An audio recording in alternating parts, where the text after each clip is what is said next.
Welcome to Inside New Albany Football with Coach Cody Stubblefield. I'm Jody Walls. I'm Brady Brock. We're with Gumtree Mortgage here in New Albany over on Starling Avenue.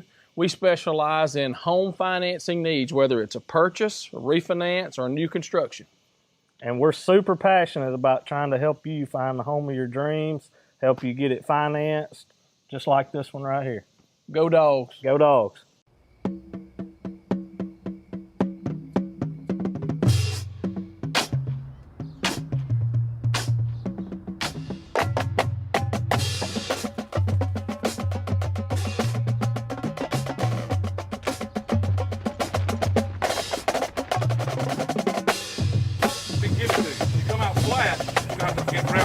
Game. You come out and hit them in the mouth on the first play, we're going to be fine.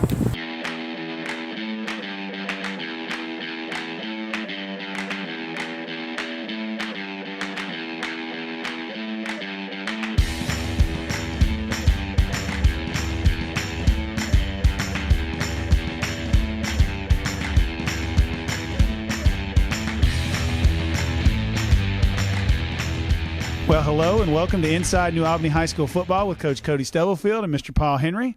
My name is Robert Garrett. Our show today is brought to you by Gumtree Mortgage with Mr. Jody Walls and Brady Brock. And here we're at State Farm Insurance as our site sponsor and Mr. Wally Morgan. So if you have any mortgage or insurance needs, hit up these folks. They'll really appreciate it. Well, Coach, last week went over and played a really, really good and talented Itawamba team and came up a little short, had a shot in the game there when pulled, I think, to 2014 at one point, and then they broke it back open on us. But kids played hard, had I think, an injury that may have bit us a little bit. But can you kind of talk to us about starting with the first quarter and how it went? Yeah, absolutely. You know, we talked about last week, Coach Clint Hoots does a tremendous job with that program at Itawamba. You know, they're used to winning. They win a lot of games every year. I think their kids take the field and expect to win the game. That's where we're trying to get our kids to, and I think we're almost there. We just didn't quite execute well enough this past Friday. But like I said, Coach Hoots has a good team over there. Number 2 had a tremendous night. Definitely. Isaac Smith. You know, it was extremely hard to bring down. Also played well on defense. So they got up early, like you said. You know, went into halftime 20-0. You know, none of us wanted to be in that situation. But, you know, after some mistakes and after some things, I think we started cleaning it up the second half. I think our guys battled back. They rallied. And I don't think they ever quit, you know. And so that's something, you know, I was very proud of the way that we responded and came back at them. You know, we just didn't quite execute well enough. You know, we had 4 turnovers in the game. It was hard to win games, especially against good competition with that many turnovers. Go ahead. Well, you know, when you go in and you play in a ranked opponent, you know, they're ranked for a reason, no doubt, and they're very talented. Had a couple players make some big plays for them. I thought y'all had made some big adjustments at halftime, right, coming back out and kind of pulled us right back in there with them. Well, you know, like I said, we had 4 turnovers. 2 of those turnovers led to points on their side. You know, so anytime you've got 4 turnovers and 14 points on your offense, it's definitely putting you in a bind. I think defensively we played well for most of the night. We gave 2 some extra chances. You know, I don't think they hurt us passing game-wise so much. They did basically a counter with number 2, and he was able to get the edge. I think you know, he was the most crucial part of their offense.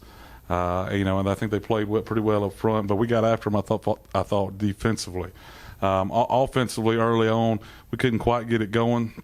You know, we'd throw the ball to the edge, and they rallied down fast because of the speed of their secondary. So, you know, would like to improve there. Got to make sure we can, when teams load the box, we can throw the ball on the edges and make sure we get the ball out there to those skilled guys.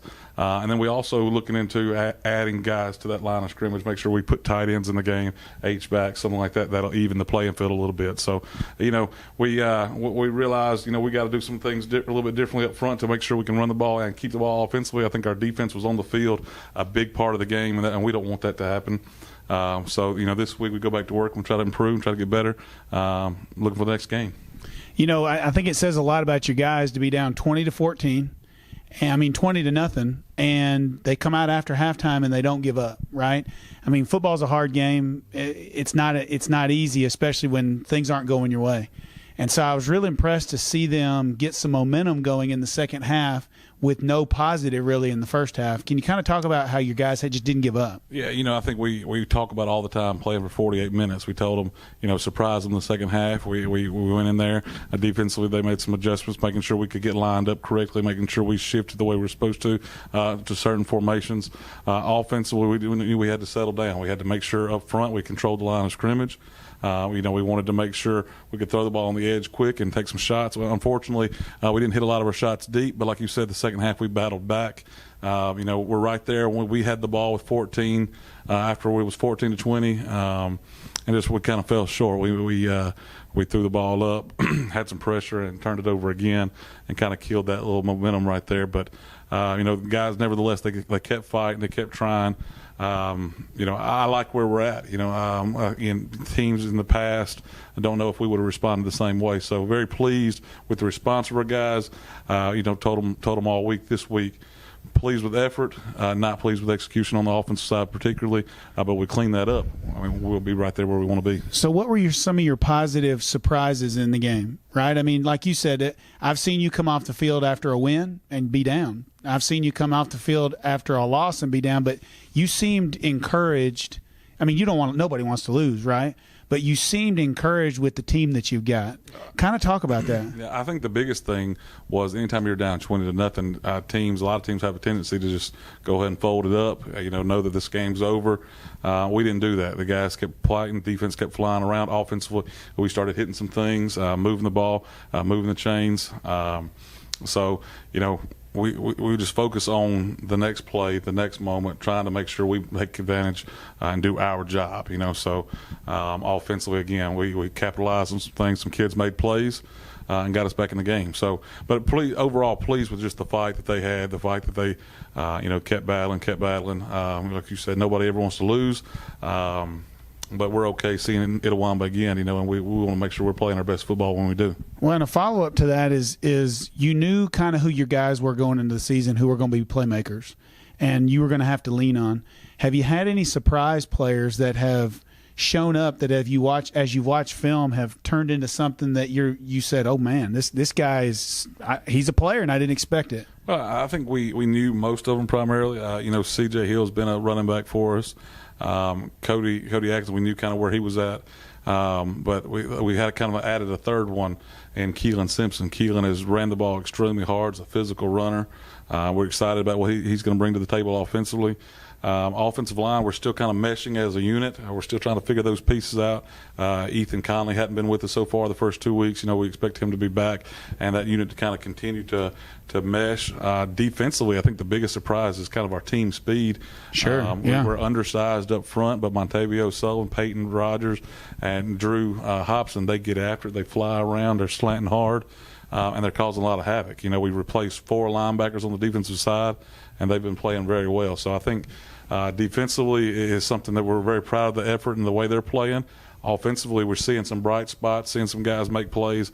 Offensive line is looking good at times. Just got to continue to mesh and put it together. Well, there's no doubt that defensive group, they'll come in there and lay the lumber to people, right? Coach Hammond's got them coached up, and they're getting after the ball. Yeah, Coach Hammond does a good job. Coach Sanks, Coach Murphy, Channing Ward's joined the staff, and he's doing a tremendous job with the defensive line. Energy. It's all about getting guys to play hard with passion, trying to make plays. And one thing I think separates this team than even some that we've had in the past is when they try to hit somebody, they're not just trying to tackle them; they're trying to hit them, hurt them, no doubt, you can get them see down that. on the ground, and be very physical. So that's something we're excited about. Anytime you got guys trying to fly around, be physical, that's a good thing. Well, after this commercial break, we'll be right back, and we're going to be with Coach Channing Ward. It's hard to call him Coach Ward, He's kind of a little mini celebrity in town, so to call him Coach Ward is a little bit different. I don't know if we can call him mini. Now, yeah. He's a big fella. That's right. He's not mini, but Coach Ward's come in. He's jumped right in. He's done a tremendous job with Coach Hammond, those other guys defensively. He's already got a great relationship with kids. He's up there in the hall, seeing them, motivating them, pushing them. And he adds to that physical mindset on the defensive side of the ball. So we're very excited about what he's bringing to the table as a coach. After this commercial break, we'll be with Coach Ward. So stay with us. Reason number 18 to bank at BNA, Professional Business Solutions. Our experienced commercial lenders understand the sophisticated needs of today's businesses. We have all the products and services needed to make your business a success. BNA Bank, the bank of Northeast Mississippi. I'd like to welcome you back to Inside New Albany High School Football with Coach Cody Stubblefield, and we have a special guest, Mr. Channing Ward, one of our new coaches. And, Coach, excited to have you here in New Albany. What's it been like so far for you? It's been great, man. It just like everybody knew who I was. Like everybody come up speaking to me like, oh, I remember you at Ole Miss. I remember you this and that. It kind of made me feel like I was going back through the high school days or college days, getting interviewed, people running back up to you. Like, especially not like playing football no more. You really don't get that little limelight anymore. So just getting back, everybody knowing you, meeting you, greeting you, getting some good food, everything. A lot of love coming your way, huh? Yeah, a little bit. You know, Channing, we're glad to have you. You know, you've had a tremendous career. If you're in North Mississippi football and you followed it, you know who you are from your playing days, from being an Under Armour All-American. You know, and Coach Duncan coming to town, us building a relationship with Coach Duncan kind of opened a window to get to know you a little bit.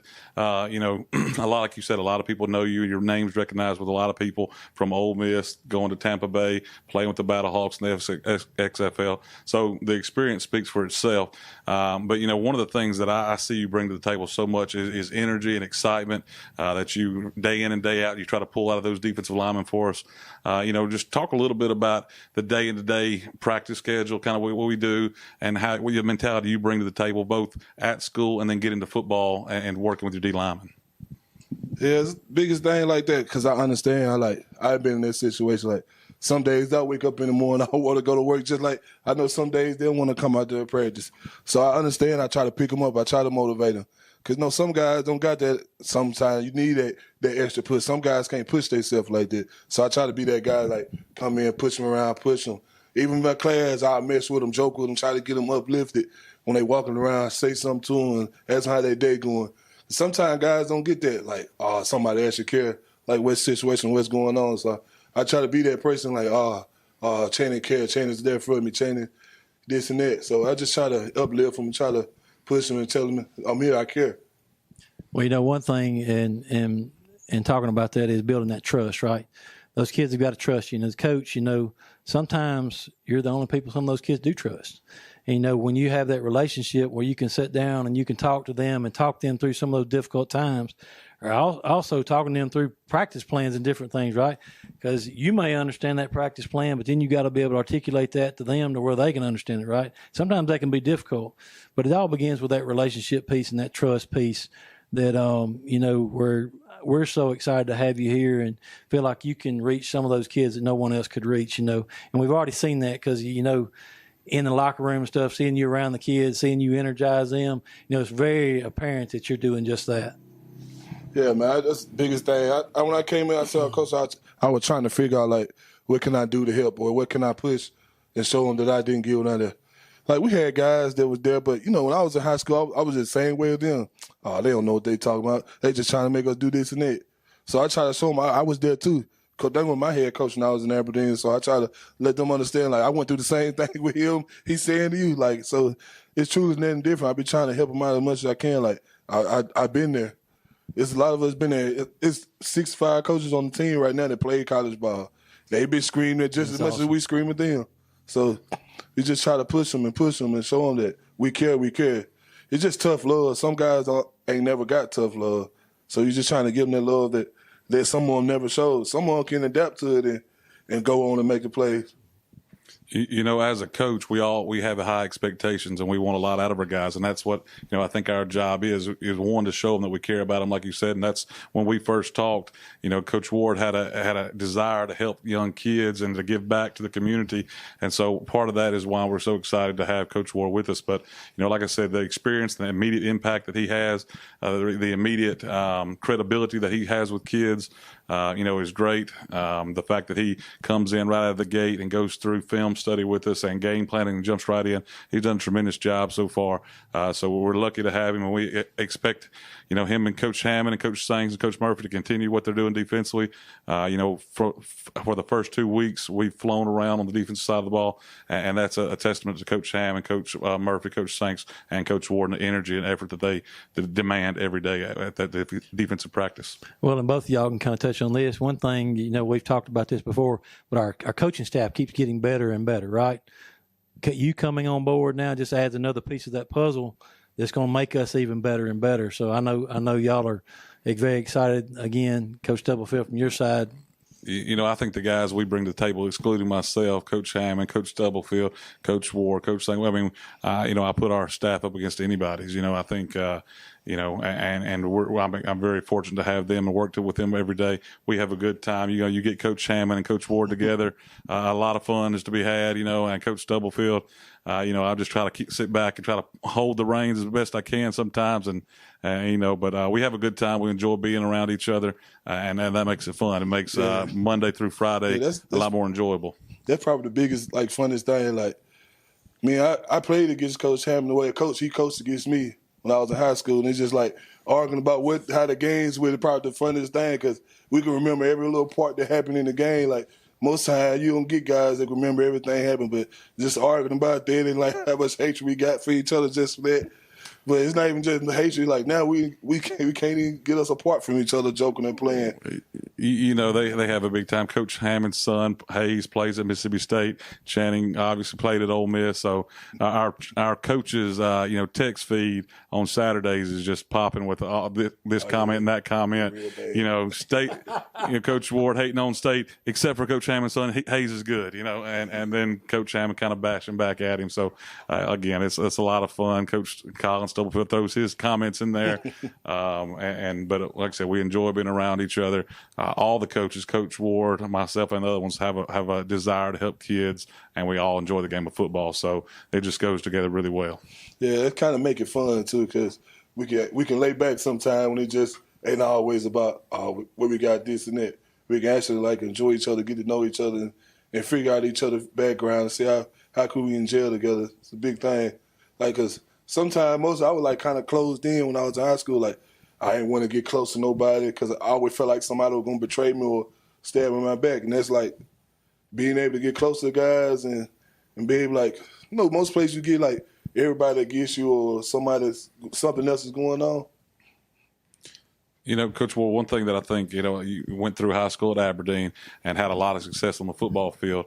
There's some similarities and some differences between Aberdeen and New Albany. Talk about some of the similarities and differences, and your experience playing at Aberdeen and now your experience still in a North Mississippi football team, but experiences at New Albany now. It's a different culture, man. It's just different backgrounds. Kids, it's a different culture and different background. Kids got different things going on in Aberdeen. Just so much stuff going on. They come here kids got so much energy, so much happy, so much different. Everybody come in jolly, going in smiling. Most time I was going to Aberdeen. I'm not saying it's a bad thing. Just kids just was less fortunate going over there, so everybody down or sad, and it's different. Most guys, I try to pick them up and show them that it's okay. I was here too, and I still made it out. So that was the basic thing I'm trying to hear. You can make it through anything you put your mind to. Most guys want to give up off of stuff get hard. I always tell them, nothing in life that you want is easy. It's always hard, nothing good. New Albany's become home to me, and I've been here a while now. But like you said, our kids and our people that live in this community are very fortunate, and we live in a great place. So I agree with you 100% there. Our kids bounce around for the most part. We're there to help them through some of the problems, but we're also there to enjoy a lot of the good times. And when we have a good time. Yeah, it's some great fans here, man. Just people come up great, speak to you, make sure they know. We want you to know who they are, that they're rooting for you. That's a lot. That means a lot when you got support from your hometown, your town. It means a lot. Well, Coach, thank you for coming out this afternoon to talk to us. Look forward to seeing you on Friday night on the sidelines. And at this time, we'll take it to commercial break. Call Garrett Pressure and Soft Washing at 662-202-2470 for a free quote. We offer pressure and soft washing for home and commercial properties. We specialize in driveway cleaning, roof cleaning, gutter cleaning, window cleaning, vinyl, wood, brick, and more.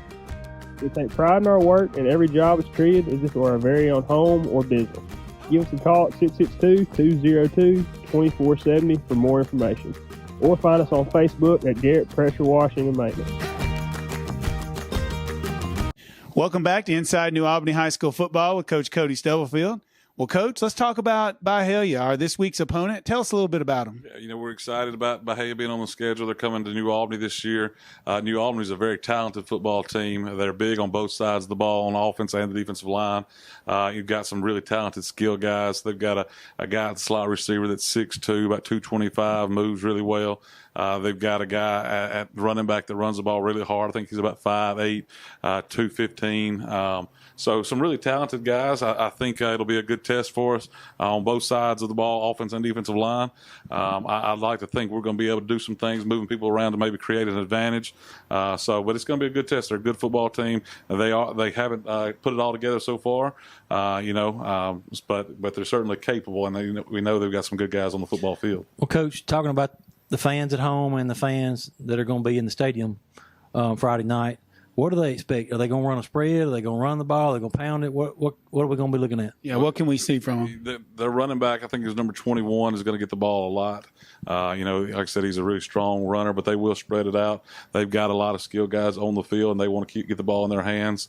The quarterback is a younger guy. And they've struggled sometimes offensively spread.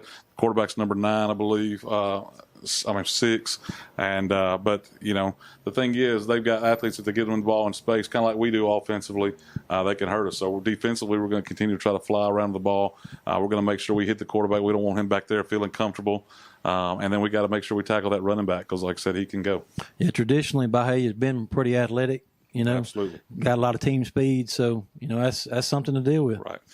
From a defensive standpoint, their defense, like you said, a lot of speed out there.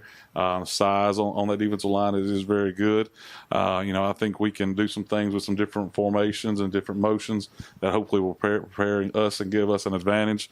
The same thing. Anytime you run a spread offense, you want to get the ball to our guys in space. I mean, that's what spread's all about. This week, you're probably going to see us in some heavier sets, though. We want to make sure we can maintain drives a little better than we did last week. So don't be surprised if you see a tight end, some H-back sets, basically some things that create more gaps up front and help us run the ball more effectively. And so when we look throughout the season, what is their record? Who have they played? Give us a little bit of background on it. They're 0-2. They've played Ripley High School, which we're very familiar with Ripley. They've also played Lewisburg. I believe Ripley beat them 28-6, and then Lewisburg beat them pretty bad. It was 40-something. I can't remember exactly the score, but got on them big. So I think you saw both games early. Byhalia play really well, really physical.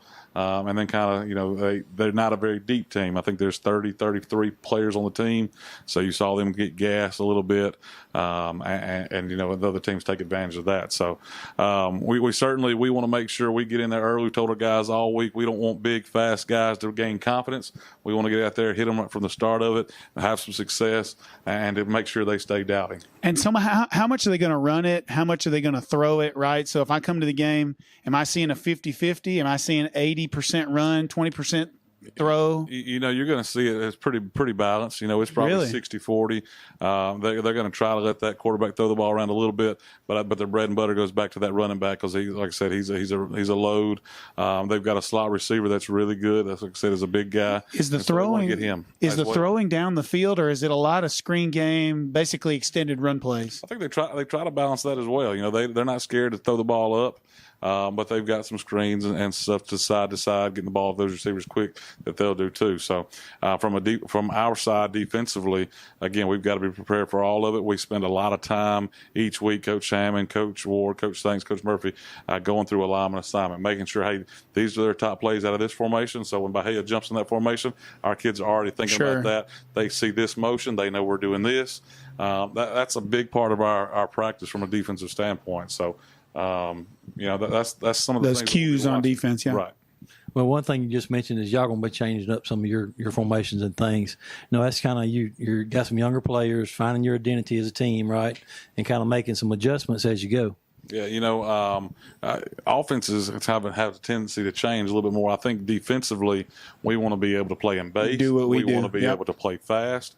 Offensively, I think we're still kind of finding ourselves a little bit. Like I said, we didn't run the ball as effectively as I would have liked for us to have the week before, and then at times throwing the ball, we missed some of our deep shots that we're going to continue to take. But when we're not hitting them, we want a backup plan to stay on the field. I think we've got to make sure our defense can stay off the field, and we want to control the game. You control the game by being out there on the field offensively. So what this week is it? Home or away? And game starts at 7, right? Game starts at 7 o'clock. We're at Kitchens Field, so it's a home game. Like I said, you'll see us offensively in some of those multiple sets.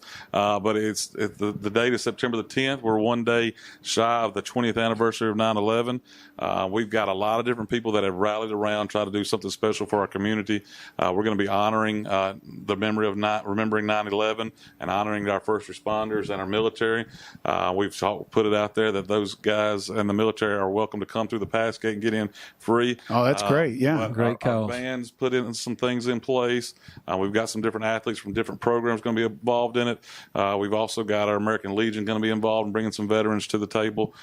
So we want people ultimately to remember what happened at 9/11, to honor our military and first responders, and have a good time on Friday night. But it's basically a way for us to say thank you and get our community involved. And so a lot of people, from our band to our color guard to our ROTC program, and then we're going to have a representative or multiple representatives from each team involved in the halftime performance. That's great. A lot of people coming together to make something special happen this Friday. Awesome. Well, and if you can't be there, join us on the live stream. If you're watching this, you're probably watching it on the live stream. But if you're one of those first responders and you can get in free Friday night, come pack the stands. I mean, the first home game was awesome. It's such a great environment. So I'd encourage you, if you can make it, join us. Absolutely. Like I said, that's a way for us to say thank you. The band's, like I said, prepared something special. We're excited about the halftime. Even though I won't actually get to be out there, we're going to do our best to have a good performance during the game. We want something special to happen during halftime as well to honor that. Well, good luck Friday night, and hope we're going to come home with a W. Absolutely. Yeah, and this show is brought to you by Gumtree Mortgage, and Brady Brock and Jody Walls, and then also our site sponsor for this year is State Farm Insurance, Mr. Wally Morgan. But one of the things and we're leading right into the game. So right after this show, you'll see the game. But one of the people behind the scenes is Chris Russell. He runs the live stream, and he works with the New Albany Journalism Club. And the camera work you'll see is all students running the cameras. So if you are watching the live stream, you enjoy the live stream, I would encourage you, if you see Chris Russell out there and those journalism kids, pat him on the back, because it's literally 4 people bringing you this broadcast. We couldn't thank those guys enough. Like I said, Friday nights, there's a lot of it that goes along into football, but then there's a lot of it that goes into band, into cheer, into the putting a game on. That's right. Into the extracurricular activities that go on. Our journalism classes come on board and produce this awesome product that we do in the live stream.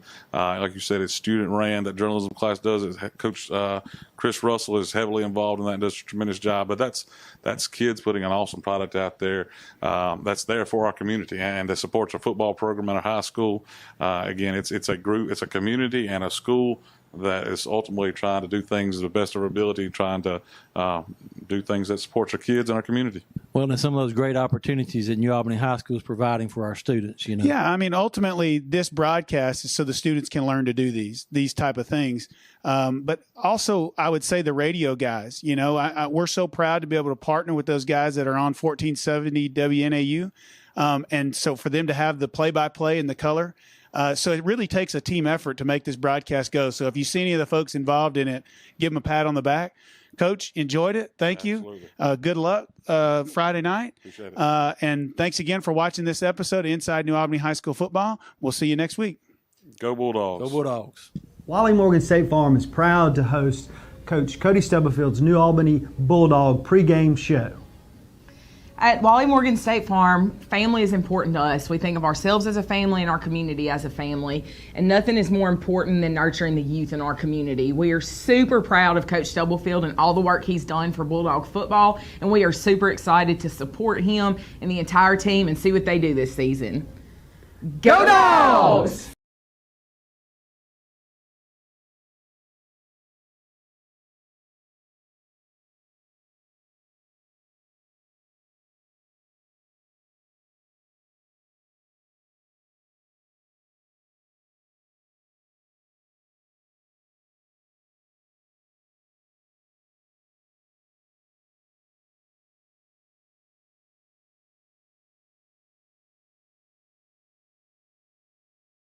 Company, a part of County for over 100 years. Union Lumber is family owned. We stock all kinds of building materials, treated lumber, and metal roofing. For whatever you need, for your next home improvement, you can rely on Union Lumber Company with free delivery within 10 miles. We carry our own accounts. Union Lumber Company, 400 Randolph Street, New Albany, 0534-4793. All right, take it away. Speaking of crowds, we've got a pretty good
now. He's got the Wyndham Appliance starting lineups, David. Thank you, Kirk. Yes, sir. Got our Wyndham TV and Appliance starting lineups. We're going to start on the defensive side of the ball tonight. Up front on the left end, wearing number 49, a sophomore, 5'9", 183 pounds, Drew Hobson. At the nose guard, wearing number 54, a junior, 5'8", 185 pounds, Peyton Rogers. And at the right end, wearing number 56, a junior, 5'7", 223 pounds, Montavio Sullivan. Linebacking core we talk much about each week. On the left side, on the outside, Wearing number 9, a senior, 5'8", 155 pound, Orlando Gates. On the inside on the left, wearing number 51, a junior, 5'7", 173 pounds, Zane Chapman. In the middle on the right side, wearing number 49, a sophomore, 5'9", 183 pounds, Drew Hobson. And on the outside linebacker, wearing number 20, a junior, 5'7", 150 pounds, Jarrell Bowling. And in the secondary for the Bulldogs tonight, left corner, wearing number 22, a junior, 5'7", 150 pounds, Cody Atkinson. At the free safety spot, wearing number 4, a ninth grader, 5'7", 140 pounds, DJ Robinson. At the right cornerback, wearing number 18, a sophomore, 6'3", 170 pounds, Cortland Earl. And at the strong safety, wearing number 2, a senior, 5'11", 196 pounds, Cameron Knox. And our special teams tonight, kicker and punter for the Bulldogs, wearing number 36, Wright Miskelly. And the long snapper, wearing number 52, Ethan Conley. We'll be back after these messages with our offensive starters. You're listening to 1470 WNAU.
.58", 155 pounds, Orlando Gates.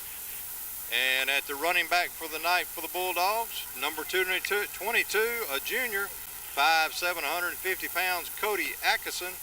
And the quarterback for your Bulldogs, wearing number 11, a senior, 6'1", 175 pounds, Joe Mathis. And that's your starting lineups, brought to you by Wyndham TV and Appliance. Back to you guys. We are about 7 minutes before the opening kickoff of the night's game. And I said earlier, a good crowd on the home side shaping up. Going to be bigger than we had expected.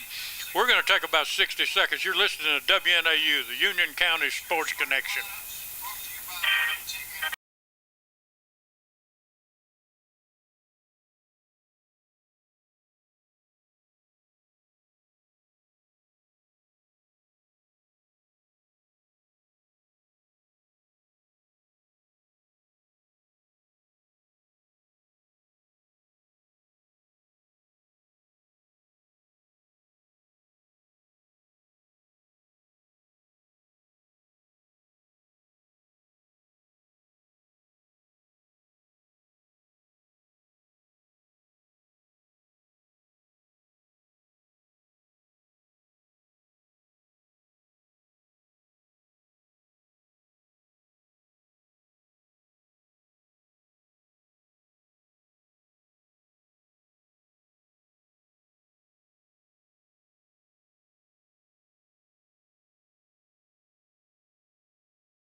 Number 66, Tyler Elias. Number 9, 72 and 8. 9 is Orlando Gates.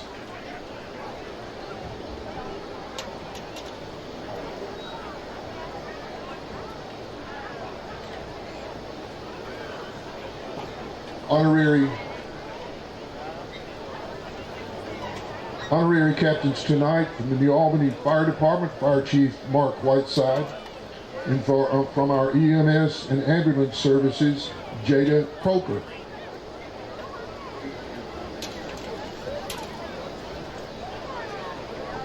Captains for Byhalia, 63, 44, and 68.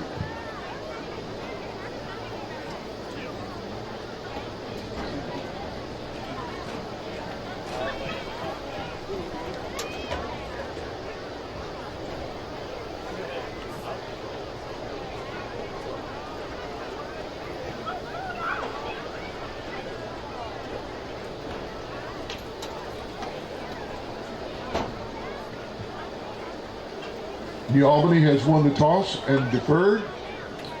We'll kick off to our friends from Byhalia.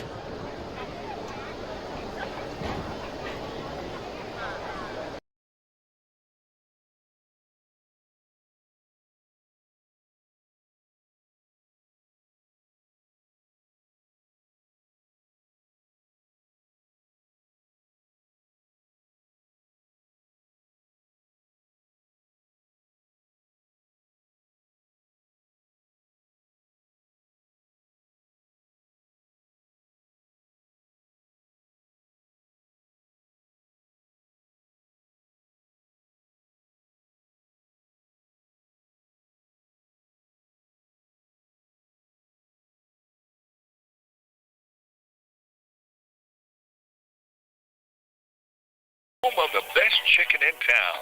We're located on Highway 15 South in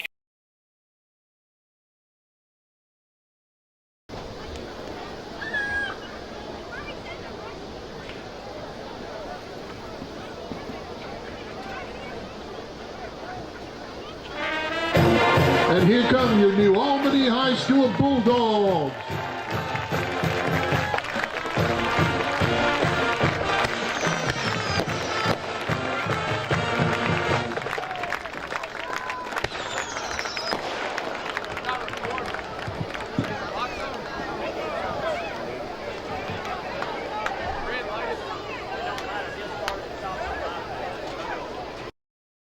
in friendly city of New Albany.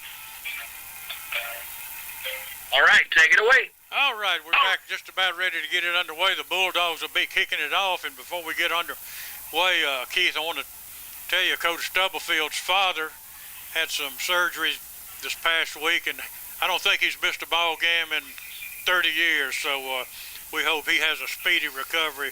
I know he usually be sitting right to our left out here, so we'll be missing him tonight, but we'll be praying for him a speedy recovery.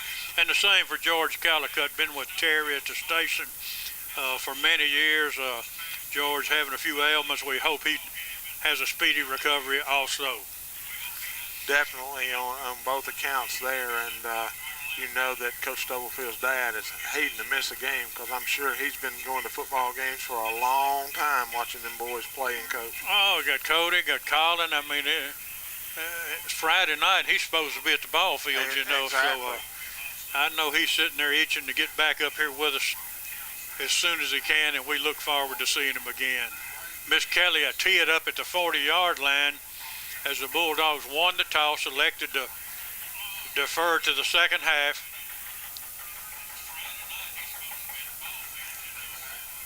And he comes forward, a high towering kick. It's going to be fielded at the 12-yard line, out to the 15 to the 20, taken down hard at the 20-yard line.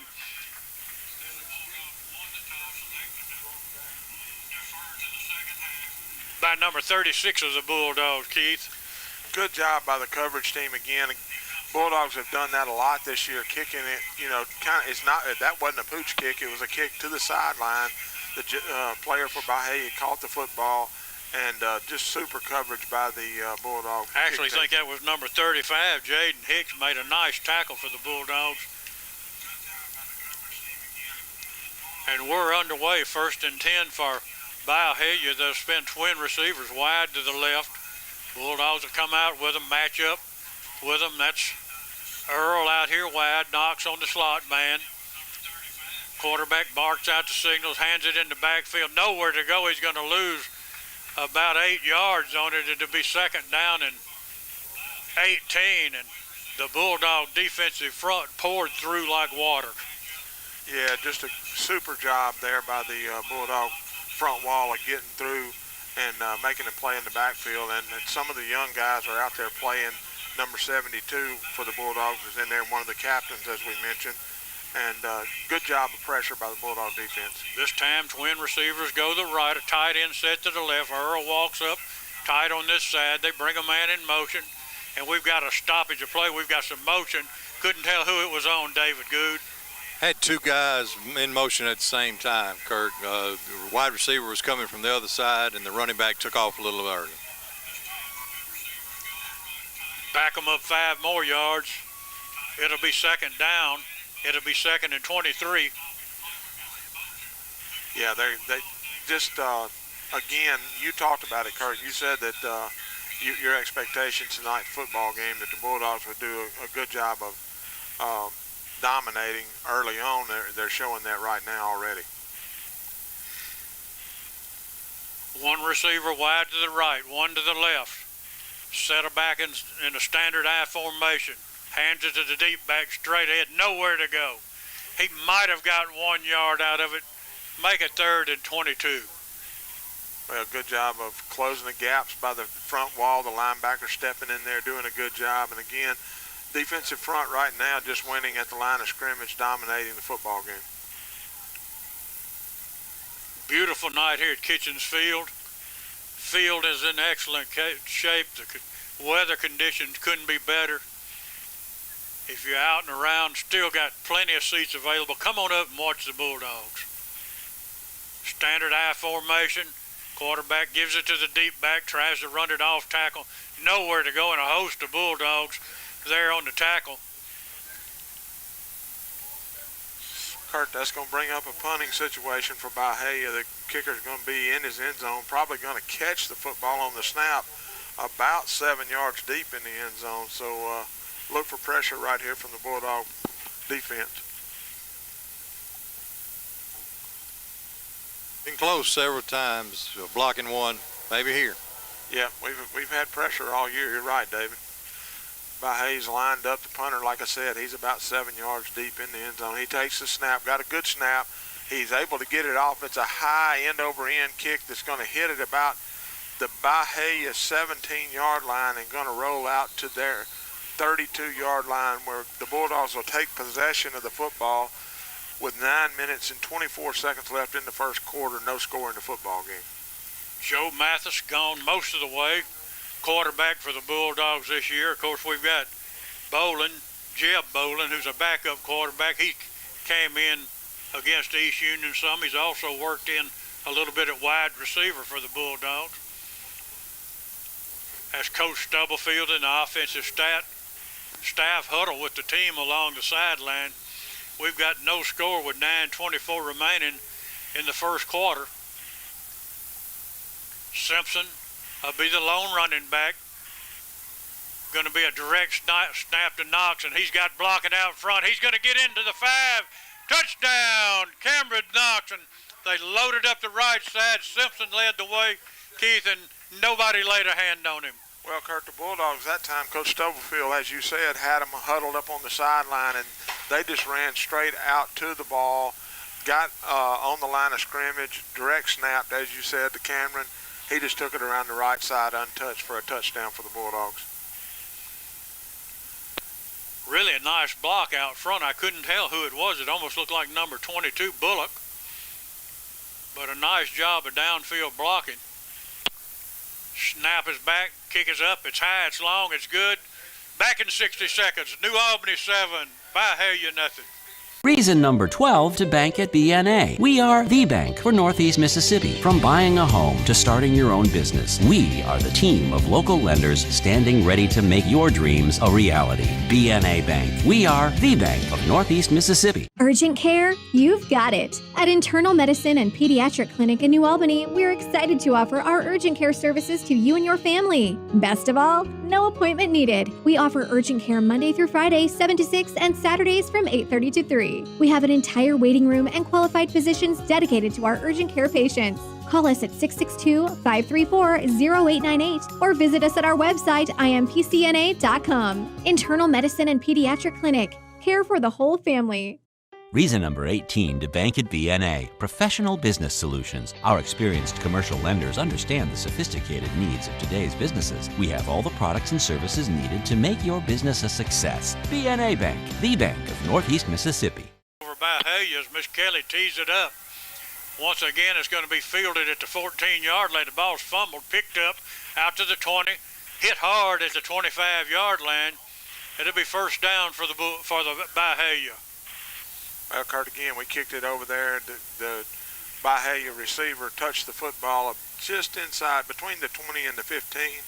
As you said, he fumbled the football a little bit. And again, the Bulldog kick coverage team did a super job of getting down. And one thing you got to watch with Byhalia now, you know they're always going to have some athletes, and they can break them at any time. So the Bulldogs got to keep battling. I think that was Cody Atkinson on the tackle for the Bulldogs. Nice job of form tackling along that sideline. Byhalia brings the bat in motion. They hand it to him. Got a little bit of a seam out across the 25 to the 29-yard line. Picked up 2, maybe 3 on it. It'll be 2nd and 7. Well, Kurt, that time a good job by DJ Robinson coming up from his safety slot. They took the receiver from the right side, brought him to the left, handed him the football, and had a little stretch play going. Looked like something might develop, and DJ stepped up and made a great play.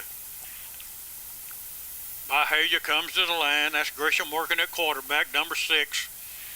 They'll stack a wing back off to the left side. Have a tight end to the left and a wing back, a one-back set. Bring his man scooting in motion. Handoff goes to the deep back. He's got a little hole. Taken down, first contact by Earl of the Bulldogs and also Daniel Bullock on the tackle. Got 1 yard out of it. Call it 3rd and 6. Yeah, not much there, Kurt. Again, they just ran a straight dive off the left guard. And as you said, Bullock and Earl both stepped in there to fill the gap. Going to bring up 3rd down. About 7 yards to go for Byhalia. 7:55 remaining in the first quarter. New Albany's taking a 7-0 lead. As Grissom for the Byhalia Indians sends twin receivers wide to the left.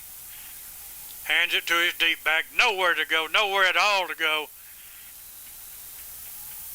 Initial contact by Bulldog Drew Hobson, but then a host of other Bulldogs were there to join him, and just nowhere to go. Yeah, good job there by Drew of getting penetration. He was the first one there, and as you said, trying to keep up with these numbers, and just a host of Bulldogs there that time to make the play. 4th down and 7, just about to approach 7 minutes left in the first quarter with the Bulldogs leading 7-0. They'll punt it away. They'll be in Byhalia, and Robertson gets back along the 38-yard line. And we've got a fumble snap. Punter just falls on it. Bulldogs are going to have it at the 18-yard line. Well, the snap was a little bit low, and he was looking up. I mean, I think he could have scooped the ball and maybe got it off, but he looked up, and when he looked up, he couldn't get a grasp of the football.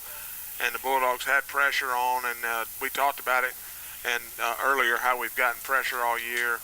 Bulldogs able to get in there, going to have good field position at Byhalia's 18-yard line. Joe's bringing his offense out. He's got receivers. He's got receivers at one to the right, one to the left. He's got Drew Hobson in a slot right off the right tackle, and they're going to run a dive right behind Drew. And the Byhalia, number 11 for Byhalia, gets penetration from the backside, and he's going to make a play. Actually, going to probably lose. Maybe got back to the line of scrimmage. That's going to be Atkinson on the carry, nowhere to go. Gates goes wide to the left. Knox will work in the slot to the left. Hopkins will work as a wing back. They'll shift him or an H-back, shift him from left to right. Hand off to Axton, looks inside. Nowhere to go. Nice job by the defensive team of the Byhalia Indians. He might have got 1 yard. That's going to give him one. It's going to be 3rd down and 9. Well, Kurt, what the Bulldogs are doing, they lining up with like a power package. They had Kathy in there playing tight end. He's been in the tackle position since Connolly's been out the first 2 games. And that time we didn't run behind that power package. We actually pulled Milton from his right guard to the left and ran a trap to the other side. Axton set to Joe Mathis left. They're going to bring Knox in motion. Fake it to Axton. Mathis rolls to his left.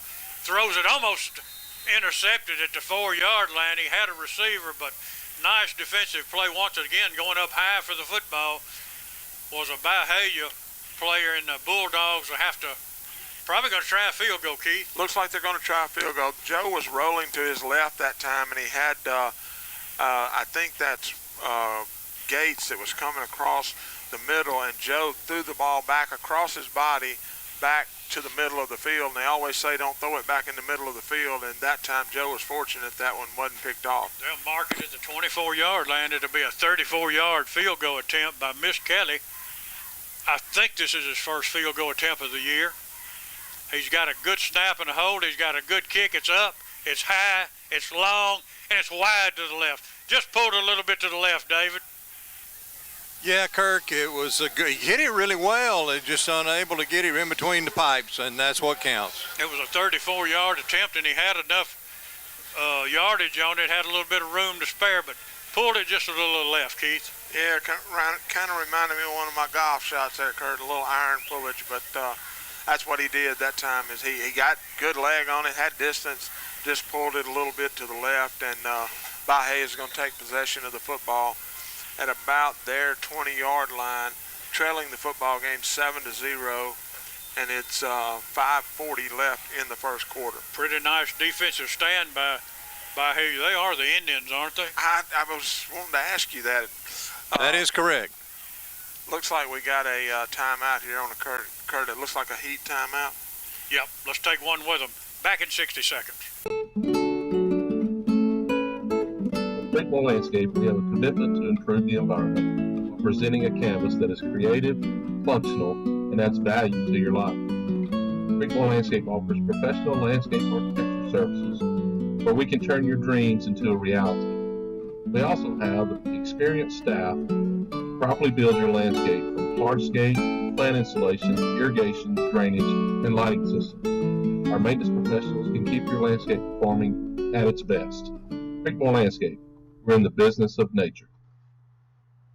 Quality jewelry never goes out of style. That's why Van Atkins showcases a beautiful antique and estate jewelry collection. The craftsmanship and elegance of days past can still be worn and enjoyed today. From museum quality masterpieces to affordable vintage looks, we have something for everyone. We're also in the market for your unwanted jewelry that needs a new home. For the finest treasures that only get better with age, come to Van Atkins Jewelers, historic downtown New Albany. Indians, and it'll be 1st and 15.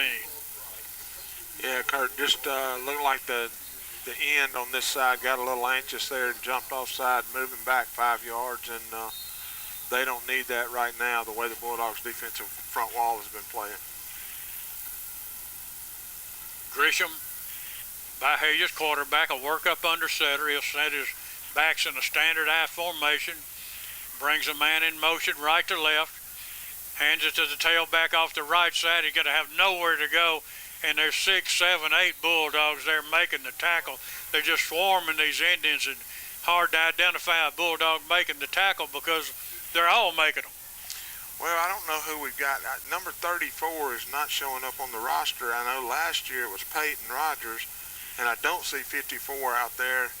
I'm not sure, but the 34 is playing linebacker tonight, and Peyton normally plays on the defensive front wall. So yeah, I think Peyton's actually wearing number 35, but I may be wrong. Like you say, our program is not correct.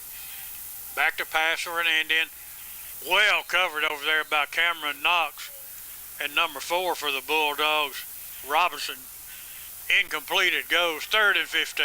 Good job there by the defensive front wall, getting pressure up front. And the quarterback threw the ball just a little bit behind the receiver. Had he not thrown it behind the receiver, I think Cameron or DJ, either one, might have picked that one off. But like I say, defensive front wall is doing a good job in there right now. Number 35, Hicks, is who I see at nose guard, and that young man is a freshman. That's pretty exciting to watch him. Hobson checks in along the linebacker spot or outside linebacker for the Bulldogs. Back to passes, Grissom. He throws it into double coverage, almost picked off. Had a couple of Bulldogs there with it, Keith, well covered. No chance of going anywhere with it. Looked like Kellum Shaw was playing a free safety and right there on top of it. Well, good job by Drew Hobson of getting pressure on the quarterback. He was in his face, hit him about the time he let the ball go. The ball was up in the air, and as you said, 2 Bulldogs there to make the interception, just weren't able to come down with it. But again, a good job by the defense of the Bulldogs. We got 4 minutes and 49 seconds left in the first quarter. Robinson to get back deep for the Bulldogs, anticipating the punt. Gets this punt away, it's straight up. It's going to hit at the 36-yard line. It's going to bounce straight up. Now it's going to roll about 2 yards out to the 40. 1st and 10, and the Bulldogs, once again, excellent field position. Well, just a good job by the Bulldog defense that time, and the pressure, again, we talked about it. We're getting pressure on the kicker every time. He's in a rush. Both of his kicks have been end over end, but as you said, good field position for the Bulldogs right here.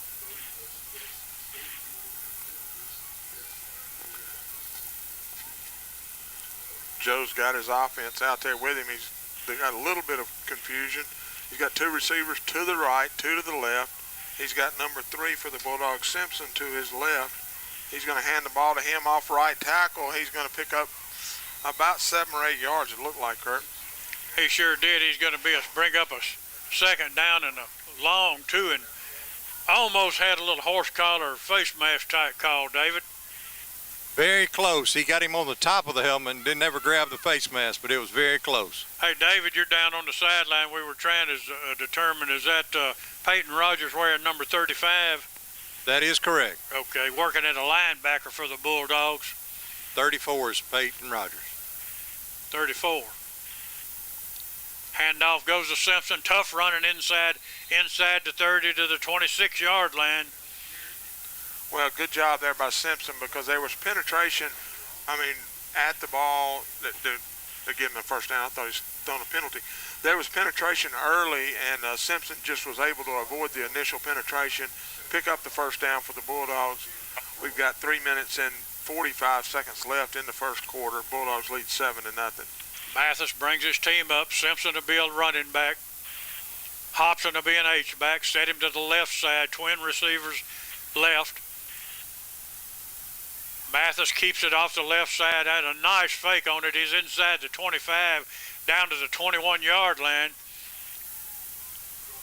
It'll bring up looks like it's going to be 2nd and about 4, Kurt. 2nd and about 4.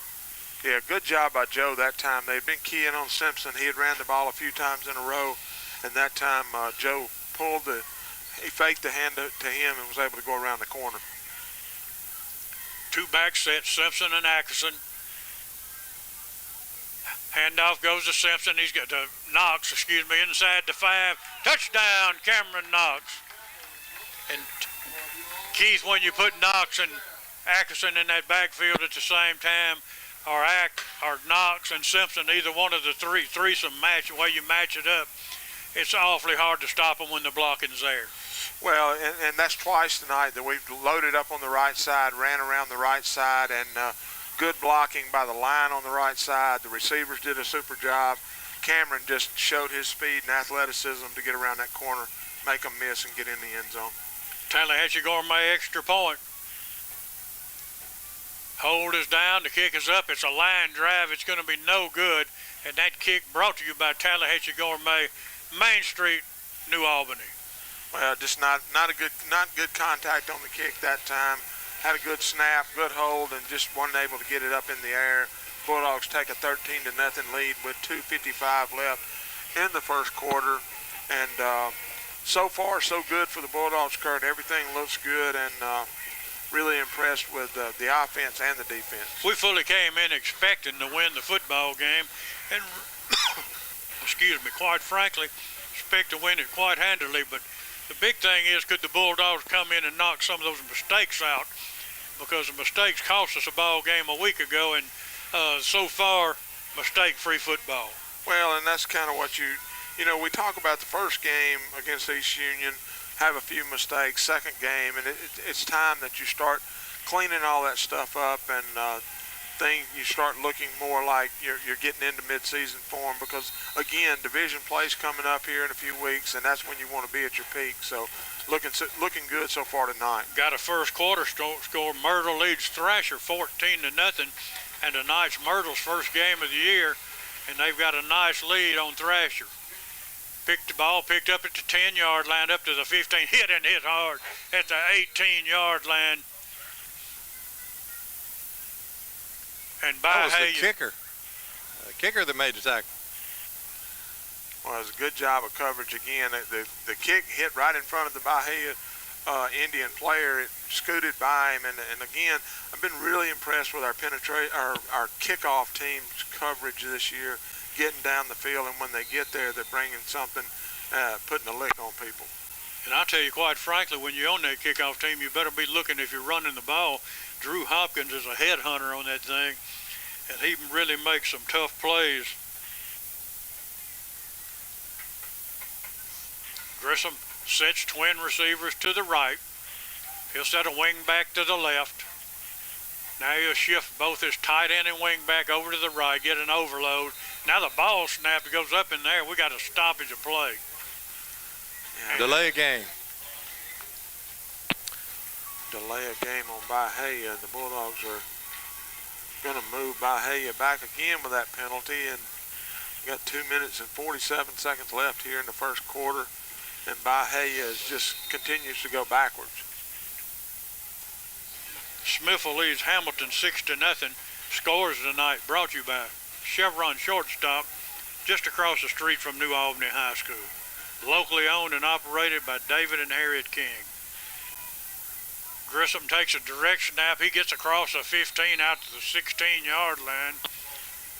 Picked up about 5 on it. Yeah, just really, Grisham did a good job of being able to get 5 yards there, because there was a lot of penetration by the Bulldog front wall. He was able to make some of them miss and able to get to the second level and get, like you said, get 4 or 5 yards for the Indians. Guys, they've changed the quarterback to the running back. 23's carrying the ball. Got a first quarter score. Morville and Amory tied in the first quarter, 7-7. Got a penalty again right here with the Indians in motion. Going to move them back 5 yards again. It's 3rd and 11, so it'll be.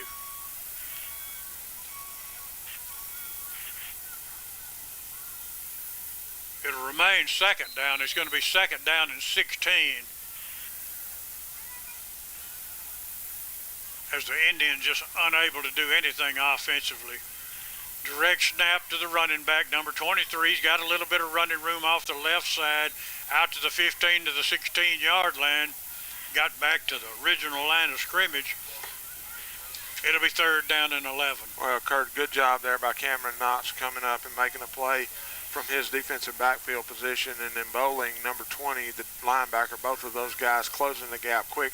There was a little opening there, it looked like, and again, we talked about them having athletes, and when you have athletes like they have, they can make you miss and all of a sudden be gone. So the Bulldog defensive team is doing a super job of filling the gaps and running to the football. Now Grissom will work at quarterback. He's going to bring a man in motion right to left, back to pass, under pressure. He throws it away. Should be an intentional grounding. I don't see a flag. Yeah, there's a flag on the far side. Yeah, it's over there by the 10. But that a good job there by number 9. I believe that's Gates for the Bulldogs. Orlando, super job of getting pressure on the quarterback. Nothing there. Loss of down. They're going to have to punt the football again. Robinson to get back along the 37-yard line awaiting the punt from Byhalia.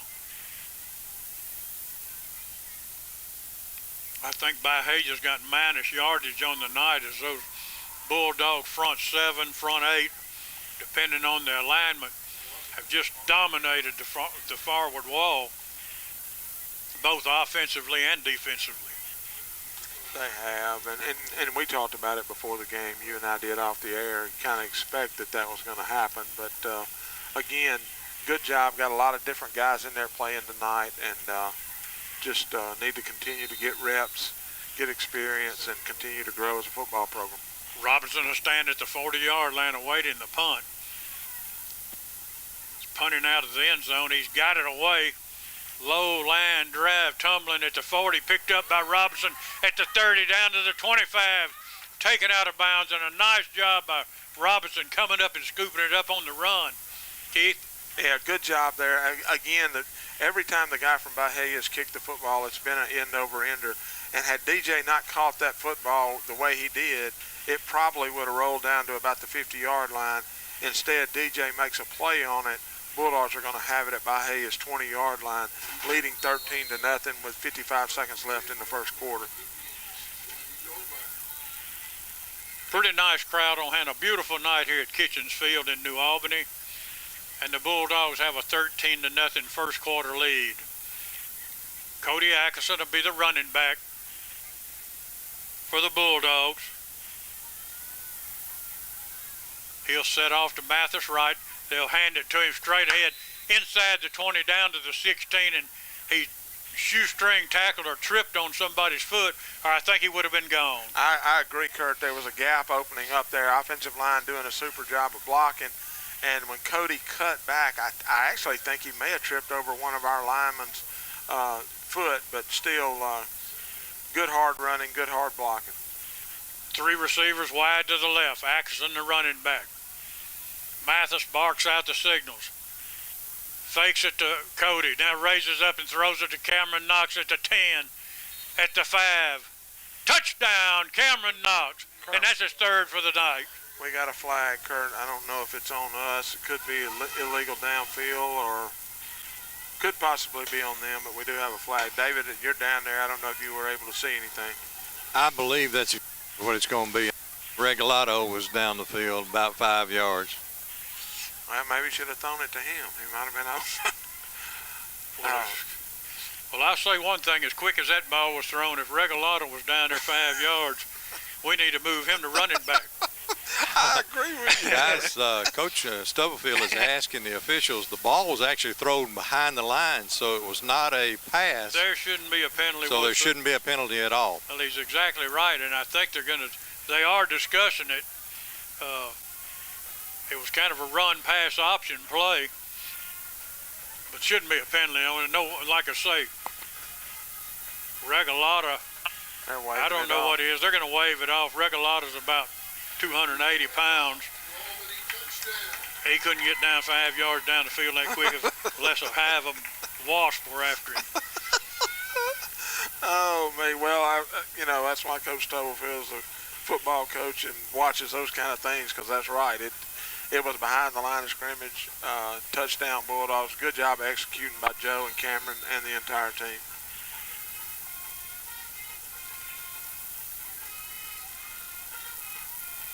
Going to run a little quick option pass to Axon. He's in the end zone, touchdown. No, he's going to mark him short, I think. Huh? I mean, it's short of the extra point. They are going to mark him short. So the Bulldogs are going to have a 19-0 lead at the end of the first quarter. We'll be back in 60 seconds. Reason number 18 to bank at BNA, professional business solutions. Our experienced commercial lenders understand the sophisticated needs of today's businesses. We have all the products and services needed to make your business a success. BNA Bank, the bank of Northeast Mississippi. Insurance agencies and companies may appear to be the same on the surface, but you'll discover a world of difference when you look a little closer. The biggest difference is the people who serve you. At Collins Insurance Agency, we've been through the good times and the not-so-good times too, always serving the people of this area with the very best in insurance coverage from some of the world's finest insurance companies. Collins Insurance Agency, in New Albany.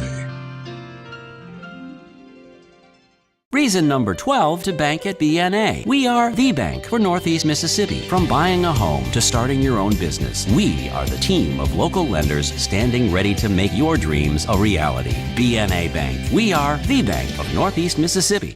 This year's event, Molly Hatchet.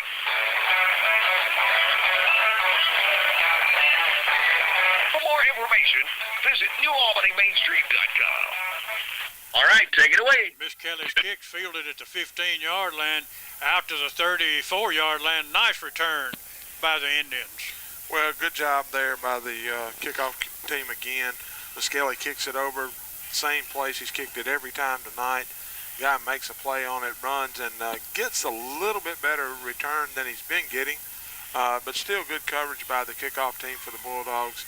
And in a game like this, Kurt, you get up 19-0, it just seems just kind of keep the intensity as long as you can, because sometimes you can let it slip away.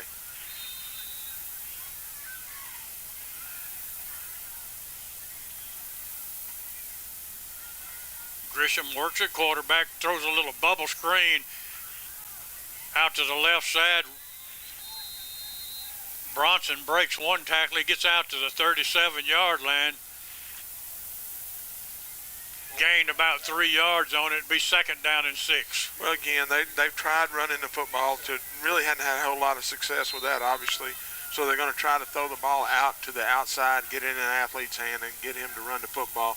That's going to be the end of the first quarter. New Albany leads the football game 19-0. We're going to take a break. You're listening to Bulldog Football. Looking for a bank? You want a bank that has a wide variety of mortgages. Uh-oh. Guess what day it is? I know you can hear me, Mike. What day is it? Mike. What day is it? What day is it? Huh? It's your birthday. Whoop, whoop. That's right. What's happier than a birthday girl on her big day? A guy who shopped at Van Atkins. You know she's worth it. Whoop, whoop.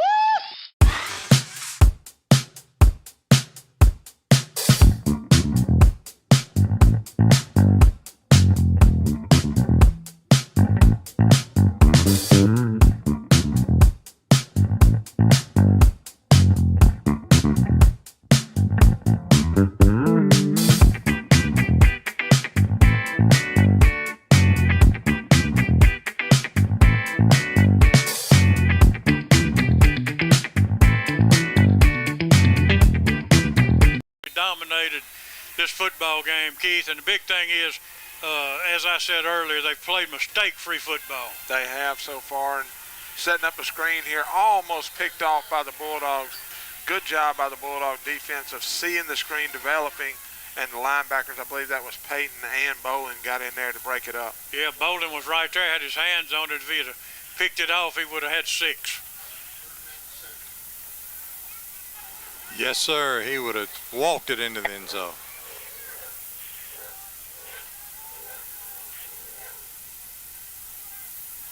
Grissom brings his team up. Going to send Bronson wide to the right. He'll be covered by number 14 for the Bulldogs, Shaw. Scoots his H back from left to right. Hands it up the middle, nowhere to go. Number 35 or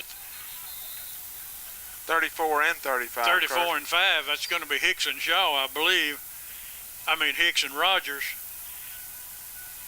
Well, just again, good job of penetrating the line of scrimmage by the defensive front wall and the linebackers, able to get in the backfield before really anything got going. And again, another super job by the defense for the Bulldogs. Rogers is really dominating the inside of that interior line for the Bulldogs. There's just nowhere to go in there.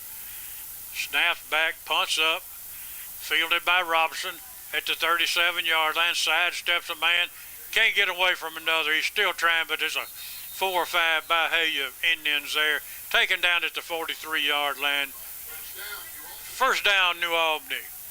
Well, the kicker for Byhalia got a better kick than he's been getting with his earlier kicks tonight, and DJ did a super job of fielding the football. I mean, a lot of times this year, DJ has just ran away from the football, and obviously it was smart to do because the kicks maybe weren't in his direction, but tonight he's made a couple of good catches, and that time was really close to slipping one.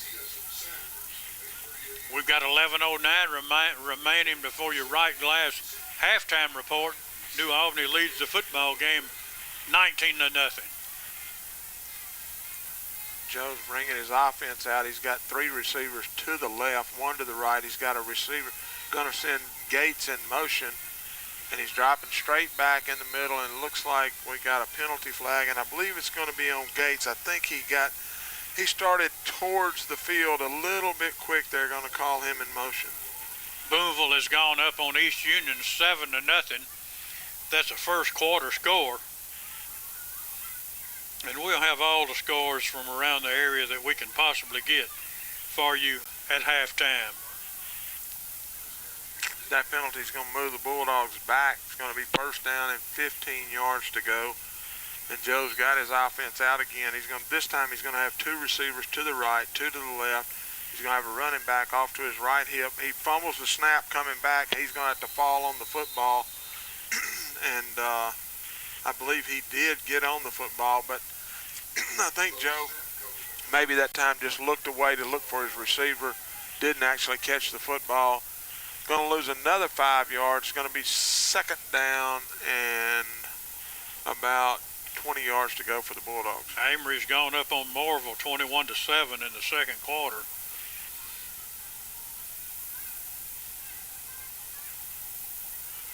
This time Joe's got 2 receivers to the left. He takes the snap. He's going to give it. No, he didn't. He took it, and he's going to throw the football out on the flat, and he's got Cameron Knox out there. Cam's running the football, and he's going to fumble the football. Knocked it right out of his hands, Keith, right at midfield, just across midfield. Cam was looking at the end zone. He thought he was going to get there, and the Indian got his hand in and knocked the football out. He sure was fixing to head to the end zone had he got past that one guy, and just had the ball a little loose, I guess. The guy knocked it out. Byhalia is going to pick up. He actually had the first down. Byhalia is going to have a first down now at their own about 47-yard line, trailing the football game 19-0. That's that same run-pass option that the Bulldogs have run successfully tonight. Joe comes out there, and if he sees it open, he fires it out to Cameron. Been a successful play for the Bulldogs. Good way to get that ball out in Knox's hands one-on-one. Yeah, it was a good fake. I actually thought he had given the ball to Cody, and he kept it and got it to Cam, and looks like we're going to have a timeout here. The Bulldogs lead the football game 19-0. We got 10-19 left in the first half. You're listening to Bulldog Football on WNAU. Uh-oh. Guess what day it is? I know you can hear me, Mike. What day is it? Mike. What day is it? What day is it? Huh? It's your birthday. Woo-hoo! That's right. What's happier than a birthday girl on her big day? A guy who shopped at Van Atkins. You know she's worth it. Woo-hoo!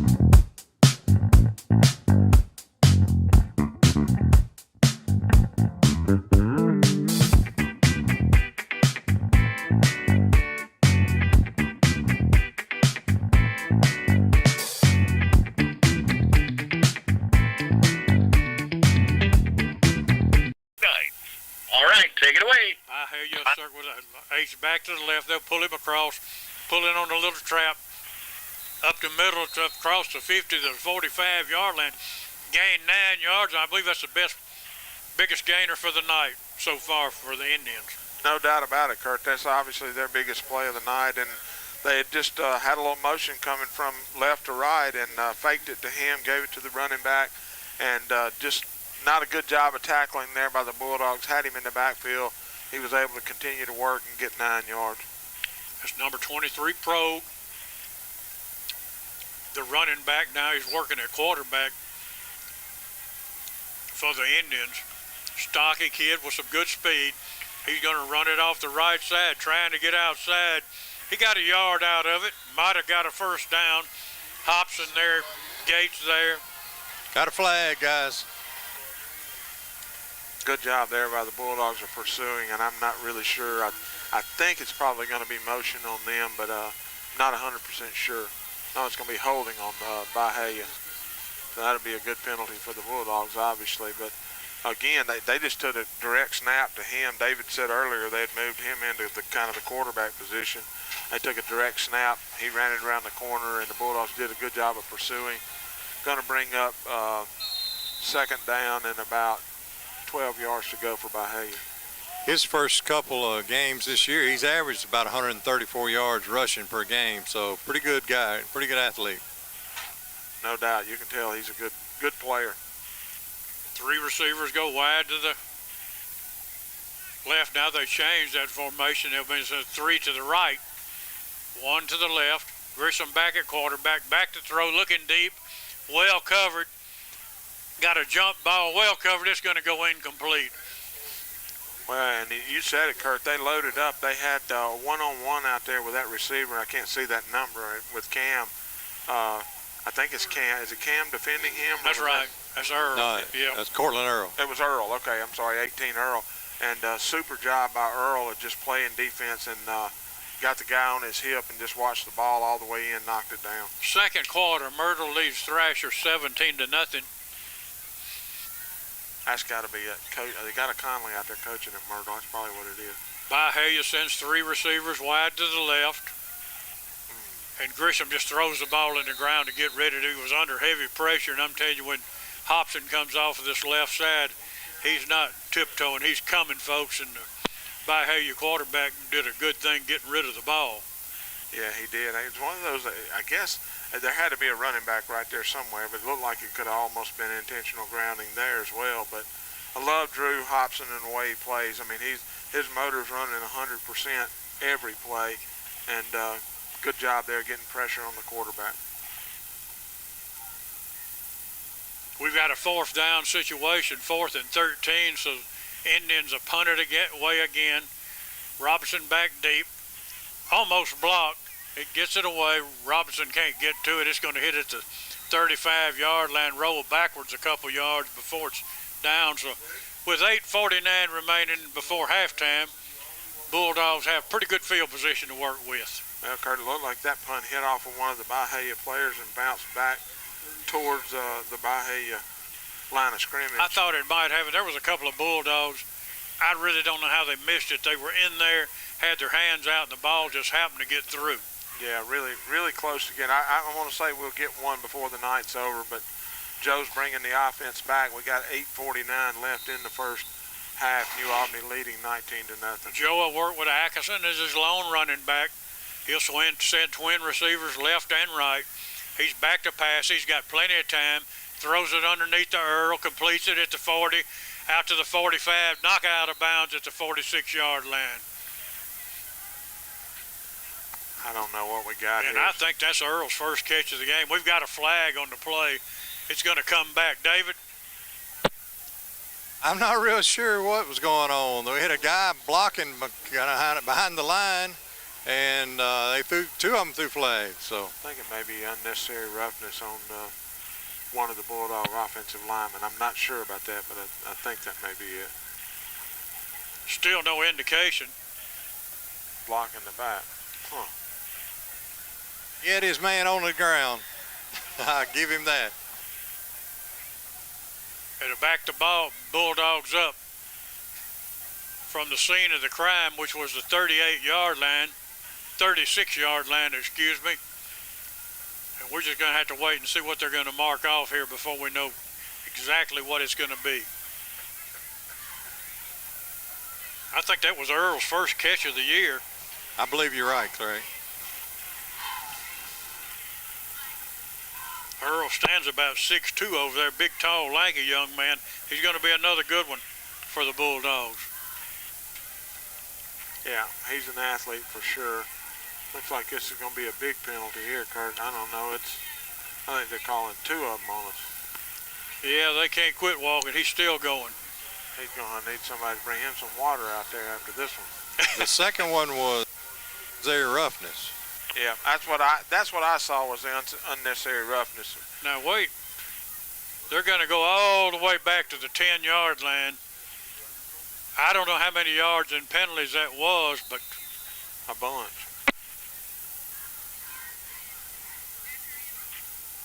Nevertheless, Joe Mathis will send twin receivers left and right. He had a little bit of a high snap, got down, handed it to Cody Atkinson, nowhere to go. He's hitting the backfield. He's going to lose a couple of more, and this series of downs is not going the way the Bulldogs offensive staff had it drawn up. Well, anytime you have a penalty of 30 yards or more, it's obviously going to hurt a drive. That time, Byhalia just did a really good job of penetrating. They were shooting gaps everywhere and were in the backfield before anything really ever got started. Mark the football around the 5-yard line. As Shaw comes in motion, Mathis gives it to him, trying to get outside, turns it up. He's going to get to about the 9-yard line. That'll be all he'll get. Give him 3-4 yards on it. And I think the Bulldogs were trying to get some room here, maybe to possibly punt this football away and get our punter just a little bit of room to work with if it comes to that point. Yeah, it looked like that. Just giving it to an athlete, seeing if he might find a little gap to get through and get some of this yardage back. But going to be third down. We got 7 minutes and 30 seconds left in the first half. New Albany leading 19-0. And Kurt, need a big one here, buddy. Third and about, I don't know how far that is, 35 yards. Mathis fakes a little delayed draw play to Cody Atkinson. He gets across the 10 to the 11. Be all he'll get. Bulldog punt team's going to come onto the field, and just not a good possession there. Again, anytime you get a penalty of that magnitude, then it's obviously going to put a little dent in the possession. Got another score here. Kurt, Columbus and Louisville tied 7-7. Miss Kelly comes in to punt it. He'll punt it out of the end zone, or he'll stand in the end zone. He'll punt it from right around the goal line. As the Bulldogs check Drew Hobson onto the field late here. Got a good snap, plenty of time. Got a pretty nice kick, a line drive.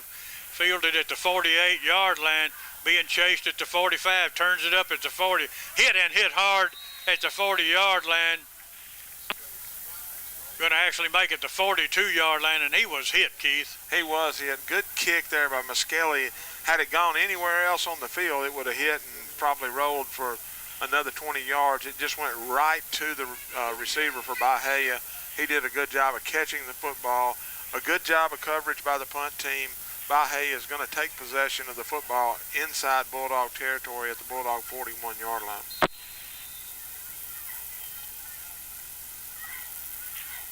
Clinton leads Brandon 9-7. Grissom and Pogue will be in the backfield for Byhalia. Twin receivers left and right. Grissom back to pass. He's got time. He completes it. Incomplete. He had a man at the 40-yard line. He was covered by Earl over there. But it looked like the ball went right through his hands. It did. Setting up kind of a little out route there. Nothing there. And good job there by the Bulldog defense of being in position. Future opponent of New Albany, Houston leading Shannon 15-0. Tupelo leads Corinth 15-0. Twin receivers left and right. Grissom got a 2nd and 10, brings a man in motion, hands it to him, trying to get on the edge, picks up a block, turns it in at the 30, taken out of bounds at the 25-yard line, called it just inside the 26. First down for the Indians, and I think it's their first one. Well, good job there running. They just run a little stretch play and get the athlete on the corner. He was able to get, I thought he was going to run out of room, and the sideline was going to be a great defender for us. And he just walked right down that sideline to pick up the first down at the 26-yard line. First down by Byhalia. Grissom will stay at quarterback. He'll send 2 receivers right, 2 left. He'll have Progue as his lone running back, set him off his right flank, hand it to him inside, nowhere to go. Might have got 1 yard out of it. A host of Bulldogs were waiting on him where he ran. He tried to come back inside, but no running room whatsoever. Yeah, nothing there. Bulldogs did a good job of closing all the gaps. And, again, don't want to let these guys score. We just need to continue to play well on defense. Like I say, that last offensive possession just went the wrong way. Defense just needs to step up here, keep them out of the end zone before the half. Hicks working as a nose guard in there. He does a good job working that Byhalia center over pretty good. Back to pass is Grissom. He's got time. He fires a bullet, completes it somehow, turns it inside at the 20 to the 15 to the 10, taken down at the 3-yard line, and a nice job of reaching up and getting that football. Well, Curtin, that's what we talked about, them having athletes, because that ball was a really well-thrown football by the quarterback. There were 3 defenders there for the Bulldogs, and number 19 for Byhalia just went up among those 3 guys, caught the football, and made a great move to avoid a couple of tackles. As you said, got the first down and goal for Byhalia, 4:45 left in the first half. Looks like they're going to mark it actually about the 3-yard line. They're going to stack a wing back to the right side. They're going to run a tight end to the right, a wing back. They're going to load this right side up. Now they're going to take a timeout. We're going to take one with them. You're listening to 1470 WNAU. Reason number 12 to bank at BNA. We are the bank for Northeast Mississippi. From buying a home to starting your own business, we are the team of local lenders standing ready to make your dreams a reality. BNA Bank. We are the bank of Northeast Mississippi. Urgent care? You've got it. At Internal Medicine and Pediatric Clinic in New Albany, we're excited to offer our urgent care services to you and your family. Best of all, no appointment needed. We offer urgent care Monday through Friday, 7 to 6, and Saturdays from 8:30 to 3. We have an entire waiting room and qualified physicians dedicated to our urgent care patients. Call us at 662-534-0898 or visit us at our website, impcna.com. Internal Medicine and Pediatric Clinic. Care for the whole family.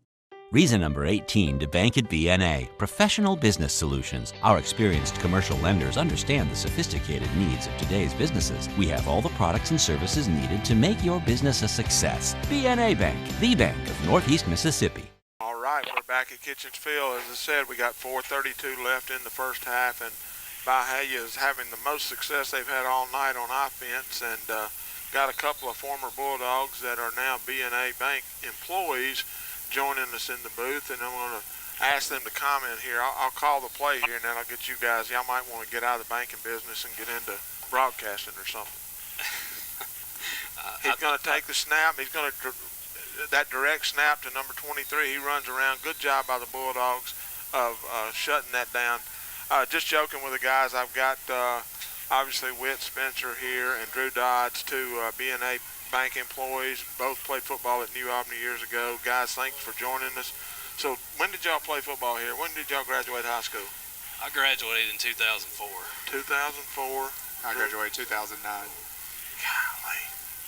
And y'all are like grown men now. I mean, I remember when y'all played. Y'all both played on really good football teams for New Albany, if I recall.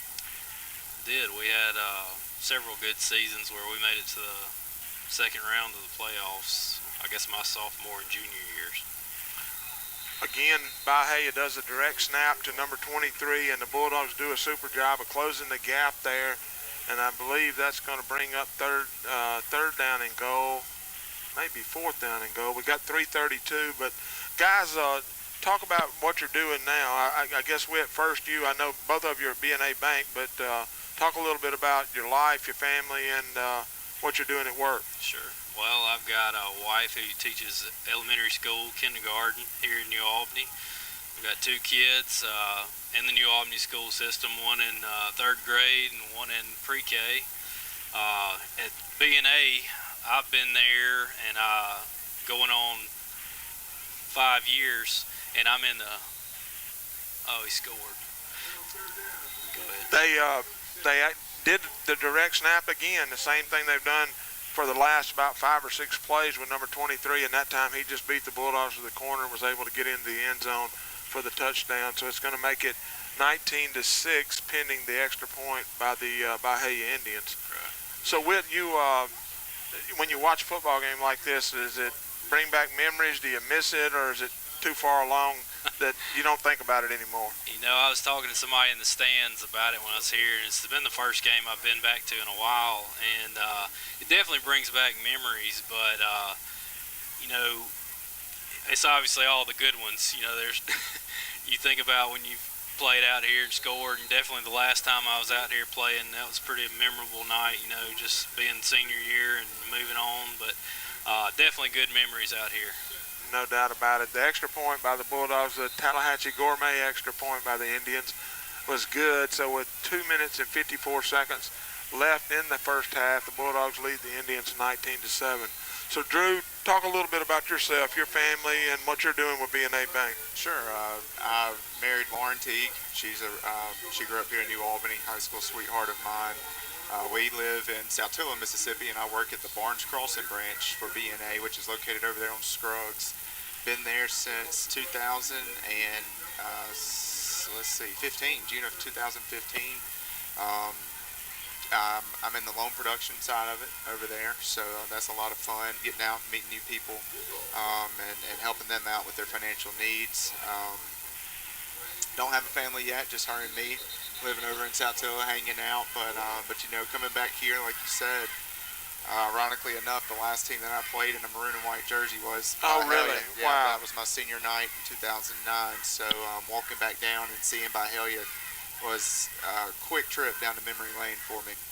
I don't care what anybody says, and they can say you're corny or whatever, but I mean, you just miss it. I mean, if you played football, there's something about being a part of a team and all that, and it's just something, the memories will come back forever, I guess. But Byhalia's going to kick it off, and kicks it over in the corner. Looks like that's going to be DJ that caught the football. Going to bring it back out to about the 35-yard line. Going to be first down for the Bulldogs. Got 2:48 left in the first half. Bulldogs lead 19-7. So Whit, when you get to your age and you got kids, they're growing up. I mean, life changes. What are your hobbies? What do you like to do? I know when you got kids that age, you spend most of your time doing whatever they tell you to do. That's right. Right now we're getting into soccer season, so my oldest plays travel soccer, so we got that going tomorrow weekend and going up, and then the Park and Rec League for my youngest starting up. Well, that's enough said. If you're traveling in any sport, you got plenty of time.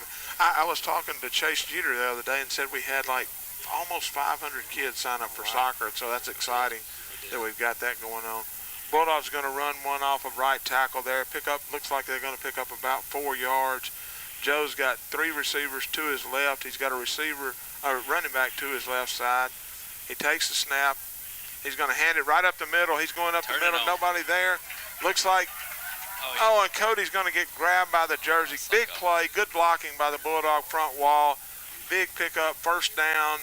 Going to have possession of the football at about the 37-yard line of the Indians. Clock running, about 2 minutes left in the first half, and Joe has got the offense up here. He's going to have a receiver he's got 1 receiver to his left, 2 to his right. He's got 2 running backs stacked on each side. He takes the snap. He's going to give it to Cameron Knox around the corner. Cameron makes the corner. He's running up the field, going to get inside. Looks like he stepped out of bounds. Got to about the 20-yard line, and guys, when you see these guys playing like this, I mean, Cameron Knox is a good football player. There's no doubt. I think they said he's like 6 feet tall, weighs about 195, and runs about a 4.4. When you played, do the athletes look about the same as they did when you played, or can you tell any difference? They look bigger to me. They look bigger, stronger, and faster nowadays. That's what I think. They really do, and that just comes just part of it. I think, New Albany's really invested into the football program. They've got a quality, state-of-the-art weight room. That kind of got changed around when I was in high school. I remember the weight room when Whit was there. You had the weight room in the field house, did you not? That's right. So we got to move it up to the top of the hill. And, as time goes on, you see these schools investing in these athletes, and you see the product on the field. They're a whole lot bigger and a whole lot faster than when we played. No doubt about it. Joe's got his offense up. He's got 3 receivers to his left. He's going to he fakes it to Cody. He's running out. Hang on to it. Looked like he was trying to run that option pass that we've had some success with, and they just did a good job of defending. The clock's running down just under a minute left. Plenty of time for the Bulldogs. But Drew, you're right. That's one thing we talk about a lot with Coach Stubblefield and his staff is, they're building a program, and part of building a program in any sport nowadays is that weight program for sure. It does, and you can tell. I mean, like I said, these running backs they've got speed, but they're also running downhill and they get a foot in? No. And as down here when New Albany was going from our left to right in the first quarter, one of the running backs just absolutely lowered his shoulder and ran over a Byhalia defender to get into the end zone. So you see the weight program along with the investing side of it paying off for these athletes, as we said before. No doubt about it. That time Joe had a receiver, had plenty of time to throw the football. Looked like it was Cameron going over into the far corner through the pass, not able to come down with it. Sets up again with two receivers to the left, two to the right. Running back going to be offsides on Byhalia, going to give the Bulldogs some free yardage. And I think we got to do something about these windows here. Does that say a second down over there, boys? It is. Yeah, No, it's third down. So a big play right here. Obviously got 35 seconds left here in the first half. Bulldogs leading 19-7. So is the anything going on at B&A Bank that y'all want to tell us about? Obviously we talked about it last time we were here with East Union. Mike and Tyler were here, and B&A Bank does so much for New Albany. That's true, and I didn't get to elaborate on I'm in the mortgage center here in New Albany, okay. So I focus primarily on mortgage loans. So we've got a lot of people coming in, buying houses, refinancing, things like that. So people steadily trying to improve their loan payments. So we're definitely seeing a lot of that going on right now. A lot of activity going on in New Albany for sure right now. Right. Looks like Coach Stubblefield is going to call a timeout, and we're going to take that timeout with him. We'll be back in 60 seconds. At Brickmore Landscape, we have a commitment to improve the environment while presenting a canvas that is creative, functional, and adds value to your life. Brickmore Landscape offers professional landscape architecture services where we can turn your dreams into a reality.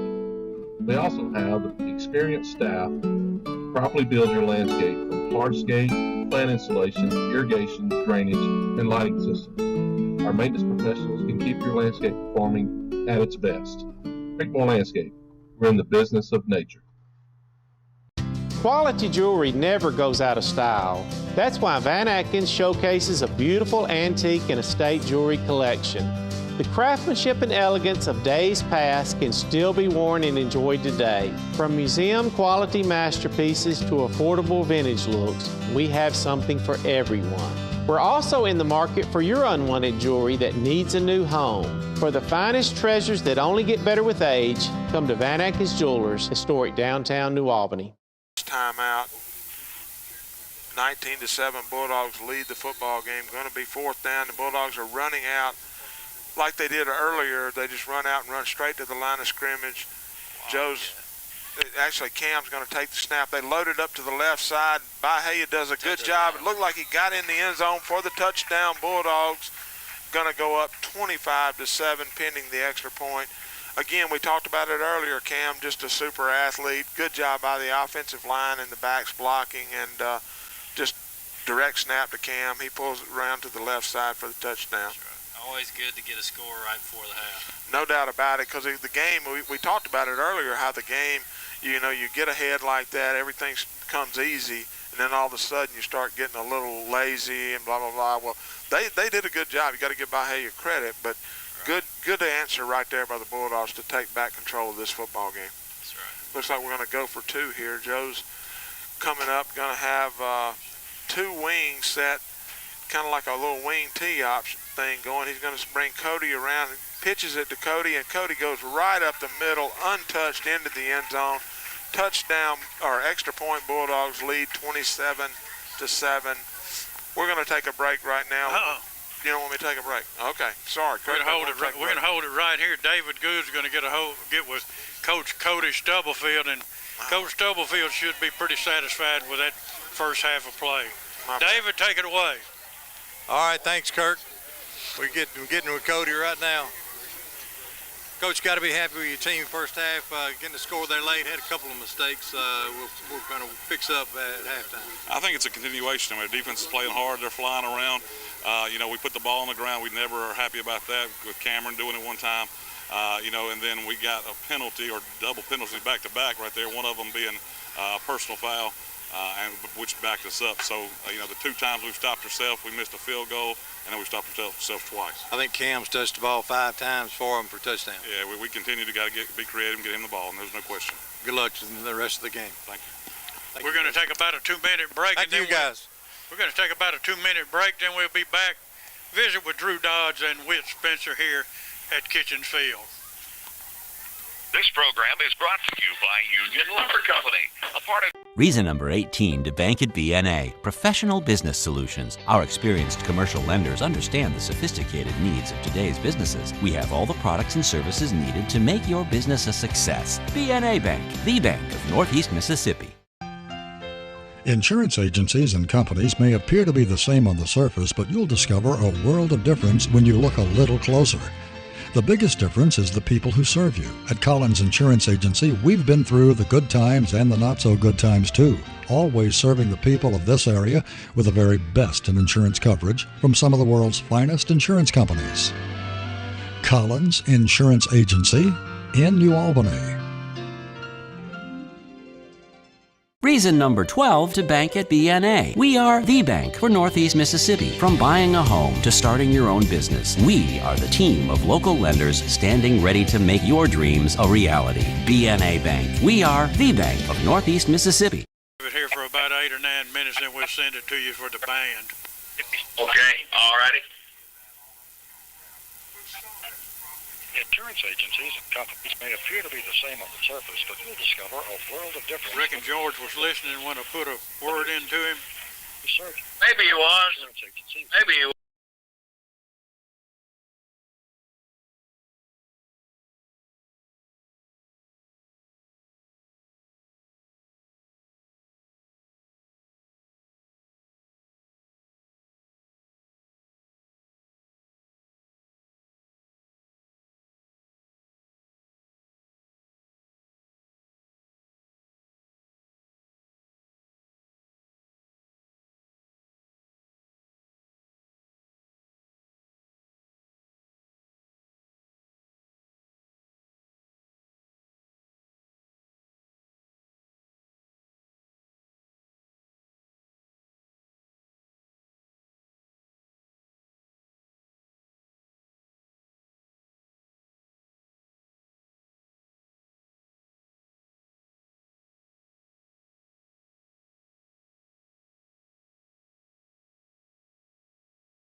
So look, this is training for taking over the WNAU. Right, it'd be some shape or form of sports for me. I mean, the sports have obviously changed. I've switched over to golf. Oh wow! But that's different from the baseball swing and football. But now, am I supposed to ask what your handicap is? No, don't ask that. Is that what it's supposed to be? No, sir, you don't have to do that. You can ask Whit what his handicap is. His handicap's better than mine, but don't play in that. Yeah, but it's really some of the activities of just getting out there and just competing. Still, you still have that competitive edge that we learned here at New Albany.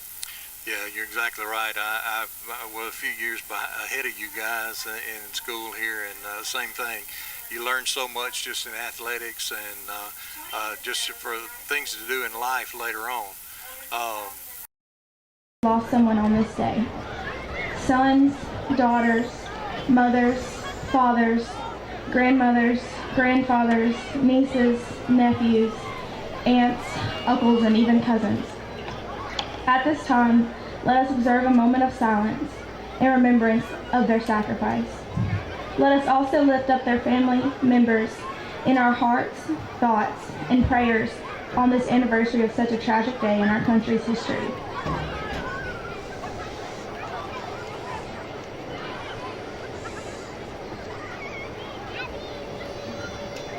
We will remember what was lost on that day, and we will honor your sacrifice. We will not forget, and we will stand united. At this time, we would like to say a special thank you to our local first responders, policemen and women, firefighters, current military members, and our veterans.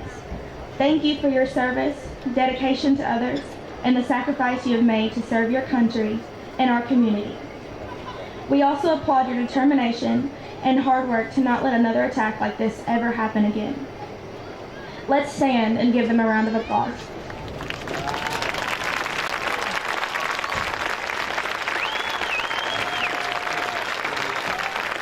Please remain standing and join us in the Pledge of Allegiance, led by Mike Bennett and the Pride of New Albany as they play God Bless America.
We would like to thank all of you again for your service.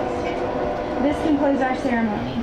Please be patient as we set up for halftime. Thank you.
Ladies and gentlemen, we proudly present for your halftime entertainment the 2019 All-Superior Mississippi High School Activities Association 4A silver medalist, the New Albany High School Marching Band, the pride of New Albany.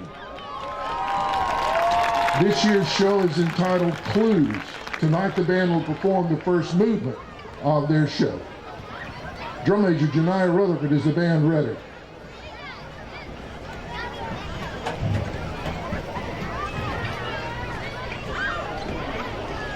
You may begin your performance.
The New Albany High School Marching Band, the pride of New Albany.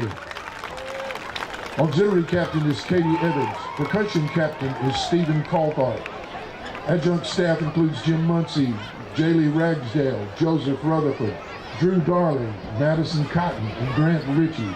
Percussion director is Brandon Lang. Auxiliary director is Dylan Hunsucker. And the director of bands, Professor David Hopple. Ladies and gentlemen, the New Albany High School Marching Band, the pride of New Albany.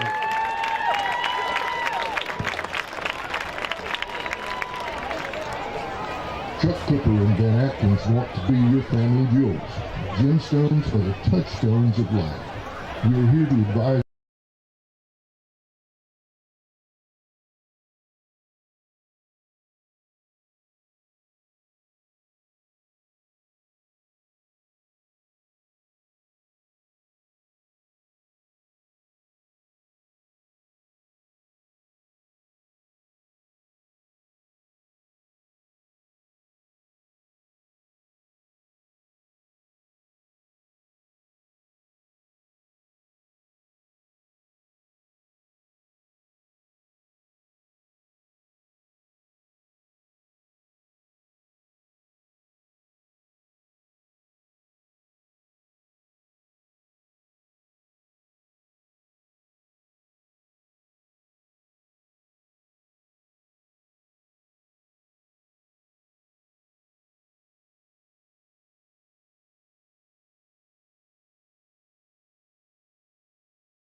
made some good decisions throwing the football, and he's run it a couple times himself, got some yardage, and he's had good blocking up front. And you have to give it to Simpson and Atkinson in that backfield. They're really stepping up, and they're a little bit different type of running back than we've seen around here for the Bulldogs the last few years. Both of them are a little quicker, but don't ever mistake that they can run with power. Those are two strong young men. Well, and that's what we were talking about with Witt and Drew in here. When you had stepped out once, we were talking about, you know, the players now versus when they played. And again, it's just the physical, the weightlifting. They continue to be more physical. And even, you know, Cody's not that big of a running back, but he's really a physical runner. And Simpson is the same way, a hard runner. So good to see them in there, and good to see us mixing the ball up, getting it to different people, different athletes that we've got on the team. You're listening to the Wright Glass and Aluminum Halftime Report. We'll be back in 60 seconds with the second half kickoff. Looking for a bank? You want a bank that has a wide variety of mortgage loan options, including 20 and 30-year fixed rate loans. They do okay? You want a bank that has a fixed loan, yeah, someone to help you manage investments, someone to help you grow your business. Sent that email or whatever, said, you know, she wanted us to talk about them.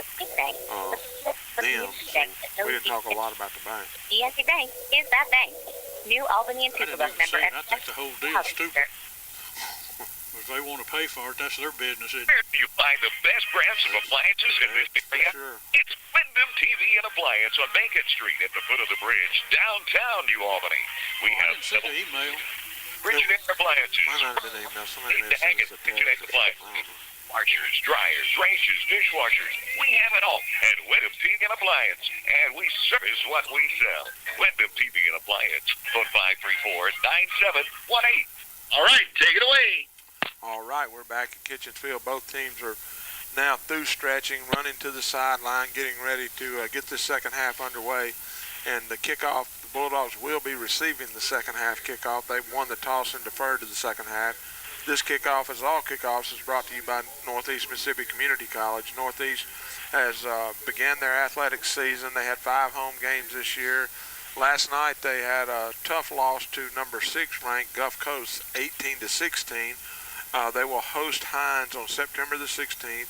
The rivalry with Etowamba will be on September the 30th. Mississippi Delta will be in Boonville for homecoming on October the 14th. And Holmes will be there on October the 28th. Visit www.nemccathletics.com for a complete schedule plus an up-to-date news on all athletic programs, and watch Northeast football all season on nemcctv.com. Knox, Atkinson, and Shaw get back deep for the Bulldogs, anticipating Byhalia's kickoff. Lead the football game 27-7. And we're ready to get it underway here. It's taken at the 15-yard line by Shaw, out to the 20 to the 25. Taken down just shy of the 30-yard line. They're going to actually give him forward progress at the 30. First and 10 for the Bulldogs. Hey, nice to have Drew Dodds and Whit Spencer, a couple of former Bulldogs, join us there for the second quarter and halftime. And good to see they're doing good. For all you banking needs, go by and see them at the bank. B&A Bank, New Albany. Yeah, two fine young men they turned out to be, and really, really good for New Albany and B&A Bank. And Drew actually lives in South Tilla now, he told me tonight. Gates will come wide to the left side of the field for the Bulldogs. Work with H-back, that'll be Hobson. Handoff goes to Atkinson. He's got some running room. He breaks a tackle. He's at midfield. He's got a foot race at the 40. He's at the 30. He's at the 20. He's at the 10. Touchdown! Cody Atkinson. No flags on the play. What a run, David Good. Man, I don't even think he was touched. Kind of broke through the line there. They had a free safety out there, but he never did look his way. He was watched him as he went flying by. Great job by Cody. Good way to open up the second half. Just what we were talking about, Keith. Cody got a little bit more speed than some of the guys we've had it running back the last few years, and he showed it right there. Well, good job by Matthew Harris and Elias and Milton Regalado of opening up there. Just a trap right up the middle of the field. And as David said, I don't think Cody was touched. And he that safety was coming up to make the play, but he wasn't going to make it on Cody. He dodged him and went for the end zone. Tinajero comes in for the extra point. It's up, it's high, it's long, and it is good. And that extra point brought to you by Tallahatchie Gourmet. Historic downtown New Albany, down on Main Street. Go by Tallahatchie Gourmet. 34-7 is the score. We'll be back in 60 seconds. From the minute you walk in the door at Van Atkins Jewelers, you can sense the southern charm they're known for. From the heartfelt hello and welcome to the decades-old brick walls and hardwood floors, sense the warmth and convenience. You can trust Chuck and his staff to help you find that perfect ring. Well, I sure hope Nettleton comes back. So comfortable at Van Atkins. It's Chuck Cooper with the first glimpse taste. Let's help you find that perfect ring. Our goal is your complete. They are.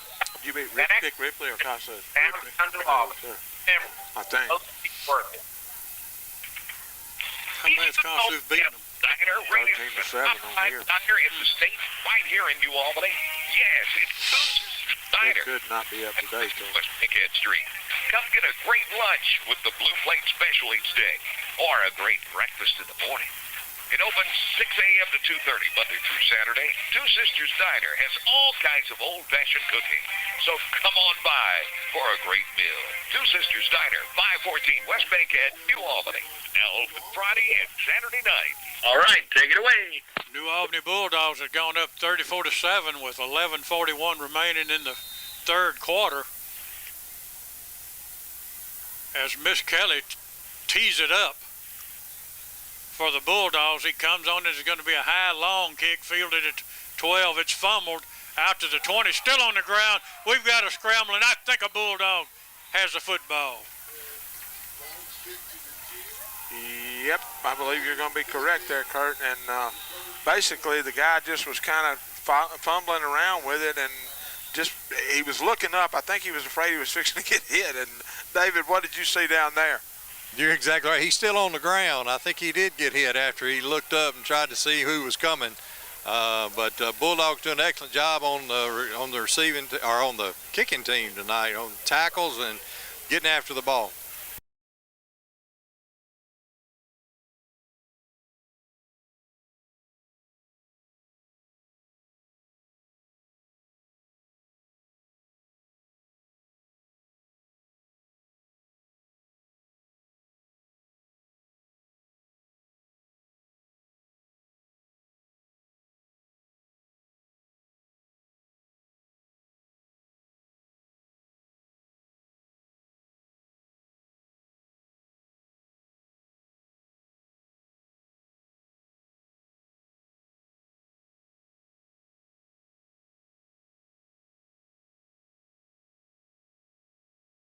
In 60 seconds. This program is being brought to you in part by George's Restaurant, home of the best chicken in town. We're located on Highway 15 South in New Albany, and George's says, invest in America's future. Buy American-made products. That's George's Restaurant, located on Highway 15 South, right here in New Albany. Where's a pen? Where's your pen? I'll write them down. There we go. This program is being brought to you in part by the City of New Albany, Mayor Tim Kent, and the Board of Aldermen. They want everyone to know that New Albany is a good place to live and work. Some of the best education facilities are also located in the city. Come visit and make your home in the fair and friendly city of New Albany. All right, take it away. That was Jefferson for Byhalia. They're helping him off the field. I think he's okay. He's walking off on his own power, basically, with just a little bit of help. Yeah, he took a pretty good lick. I'm glad to see him get up and get off the field. Bulldogs will have a first down at the 9-yard line. Run with a double wing set. Bring Atkinson in motion, turn and pitch it. He looks off the right side. He's got some running room. He's in a foot race at the 10, the 5, into the land of milk and honey. Cody Atkinson, he's on fire tonight. Good job there by Cody. He took the ball up in, again, kind of the same area that he took it up for the touchdown. He kicked it to the outside and showed great speed to get to the corner, outran everyone, and picked up the touchdown for the Bulldogs. A little bit different offensive set for the Bulldogs there, David. Nice stiff arm. Bounced off the guy. The guy was actually had a tackle on him, but he even bounced off of him with that hard stiff arm. This extra point brought to you by Tallahatchie Gourmet. Downtown New Albany for delicious plate lunches. Go by and see Jeff at Tallahatchie Gourmet or Angel in Oxford on the square. Kick is up, it's long, it's high, it's good. New Albany 40, Byhalia 7, back in 60 seconds. Uh-oh. Guess what day it is? I know you can hear me, Mike. What day is it? Mike. What day is it? What day is it? Huh? It's your birthday. Whoop, whoop. That's right. What's happier than a birthday girl on her big day? A guy who shopped at Van Atkins. You know she's worth it. Whoop, whoop.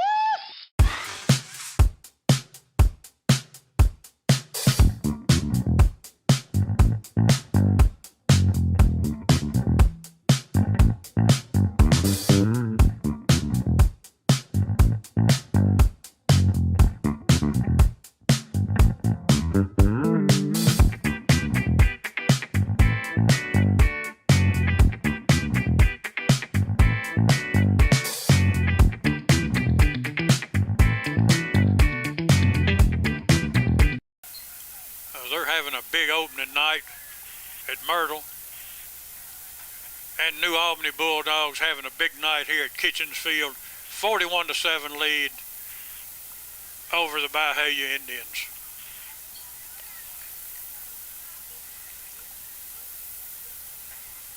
What did you say that Myrtle score was? 31-0, third quarter. Indians break the huddle, they work out of a huddle. Grisham will work at quarterback. He'll have a two-back set, stack them in a standard I formation. Work an H-back to the left side. He'll turn and pitch it, trying to get a little pitch sweep, trying to get on the outside. Picked up 1, maybe 2 yards on it. Good job of containment over there by the Bulldogs. Yeah, nothing going on there again. We talked about it the first night against East Union. We saw it last week as well. Bulldogs do a really good job of pursuing the football. Looked like Cam Knox on the defensive play for the Bulldogs.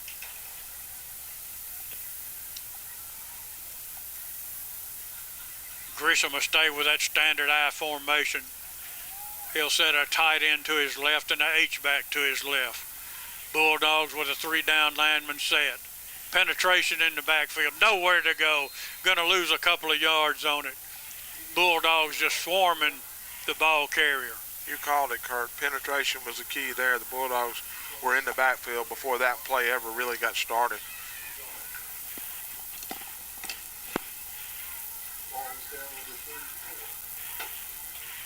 I think that was Drew Hobson make the tackle for the Bulldogs.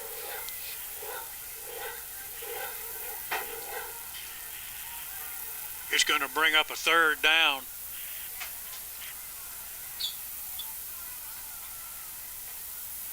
And about 11 for the Indians, as they'll send 3 receivers wide to the left, stack a couple of them. Grissom back to pass. He's got time. He's looking deep. He throws it as far as he can. Threw it into triple coverage. 3 Bulldogs there on the coverage. No chance of completing it. It'll bring up 4th down. The Indians will have to punt it away. Yeah, Kurt, you called it there. Both of our safeties, Cam and DJ, both were back there behind the receiver, so there was just really nothing there. Three defenders there. And again, punting situation. We're getting close to 9 minutes left in the 3rd quarter with the Bulldogs leading 41-7. Robinson's going to line up back around the 35-yard line. Boy, he wants the football. You can tell he wants it. Gets the punt away again somehow, and Robinson got no choice but to get away from it. He's going to go dead at the 35-yard line. Good field position for the Bulldogs. Nice job once again for that Bulldog defense. Well, just played really well tonight. Had several different players in the game, and a lot of them similar in size and similar in aggressiveness, and just playing hard, going to the football. And Coach Stubblefield and the staff's got to be proud of the performance so far tonight. Last score we had to Boonville, our next week's opponent, was leading East Union 14-7. We'll travel to Boonville next Friday night. Be on the air with a BNA Bank pregame show at 6:15. And I think we've got to change at quarterback. Knox is still at running back. No, that's Joe Mathis. Little inside trap to number 2, Knox. He's got a first down. Give him 10 yards and a 10.5 yards, just enough for a first down. That's Bulldog working out of that double wing set. Yeah, I like that that set, Kurt. It's a little mix-up, a little something different, and Joe is just doing a really good job of running the offense tonight. Run the same formation. Knox will be on the right. Atkinson on the left. Turn and pitch it to Atkinson. He looks outside, picks up a block. He's at the 40. He's at the 30. He's got one man to beat it to 20. Into the land of milk and honey again. Cody Atkinson.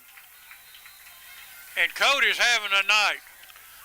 He is definitely showing some speed tonight. And I tell you, Kurt, the play is, as you said, we're setting up with a wing, and he's coming in motion. We're pitching it, and it looks like you would think that he would run the ball outside, and he's going out, but every time he's cutting it back in. Big hole there. Good job by the line. Just a great job by the offense.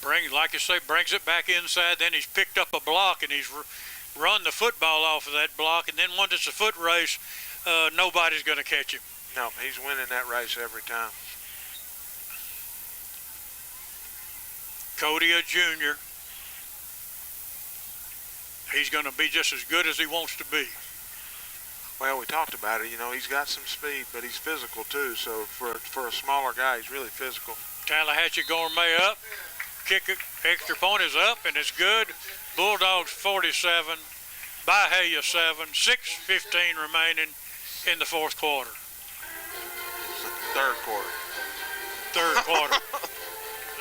Reason number 12 to bank at BNA. We are the bank for Northeast Mississippi. From buying a home to starting your own business, we are the team of local lenders standing ready to make your dreams a reality. BNA Bank. We are the bank of Northeast Mississippi. Urgent care? You've got it. At Internal Medicine and Pediatric Clinic in New Albany, we're excited to offer our urgent care services to you and your family. Best of all, no appointment needed. We offer urgent care Monday through Friday, 7 to 6, and Saturdays from 8:30 to 3. We have an entire waiting room and qualified physicians dedicated to our urgent care patients. Call us at 662-534-0898 or visit us at our website, impcna.com. Internal Medicine and Pediatric Clinic. Care for the whole family. Reason number 18 to bank at BNA. Professional business solutions. Our experienced commercial lenders understand the sophisticated needs of today's businesses. We have all the products and services needed to make your business a success. BNA Bank, the bank of Northeast Mississippi. 16-yard line and bounces out of bounds. I don't think it was touched. It's probably going to be come out to the 35-yard line, I think. I think they're going to say that it was touched. That's what they're going to call it. I guess, Keith, you're right. You're going to mark it down there at the 10-yard line. I think he did touch it, guys. That's a replacement for the guy that got hurt, so he probably not played that position very many kicks this year. Man, it was really close. I wasn't sure that if he touched it or not, but they're going to call that he did, and they're going to have possession at the 10. They're going to have a timeout. Looks like we got a timeout, Kurt. I think the water break. Yep. It's a water break. David Good, I'm going to tell you, you down there with these guys, and you see them up close, and you get to spend more time with the coaching staff than the rest of us. And, we've got some guys on this football team that are young guys that are, it's up to them how good they're going to be. You're exactly right. Coach talks week in and week out about how good the sophomore class is, and they prove it each and every Friday night getting on the field. It's good to watch, good to see, good to know we got some of those guys coming back, and proud of the seniors, but also good to know that that pipeline is still full. Yeah, and guys, I'm going to tell you what, this Byhalia team, they're large. It's one of the biggest teams that we played all year. Good size to them. Just not having the night, I know that they wish they would come to New Albany and have. I agree with David. They're a big physical team, and they always have athletes, and it's just New Albany is just playing much more physical, much faster, and obviously much better coached. Grissom stays in there at quarterback. He brings a man in motion, and he's hitting the backfield. He's going to be lucky not to get trapped back for a safety. He's going to be taken down along the 4-yard line. Bulldog had gotten penetration, and I thought they were going to get him dropped for a safety.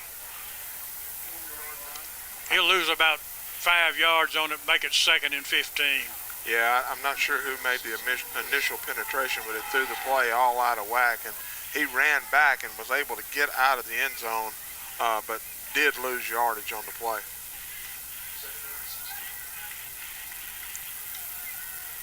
Back to passes. Grissom looks, fires it, completes it at the 12-yard line, taken down immediately. Hobson there with the coverage, Shaw there with the coverage. Nice job of swarming to the football by that defensive secondary of the Bulldog. Robinson was there. Tables is going to check in along the defensive front for the Bulldogs.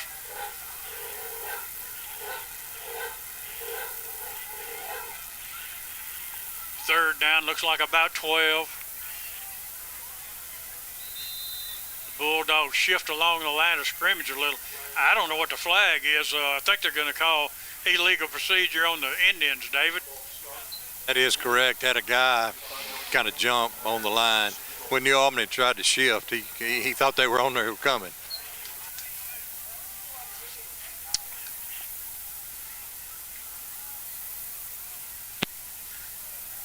.229 remaining, third quarter.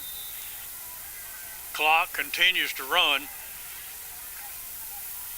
The Indians are backed up on their own 3-yard line, maybe the 4. As Grissom sends twin receivers left and right. Back to pass under pressure.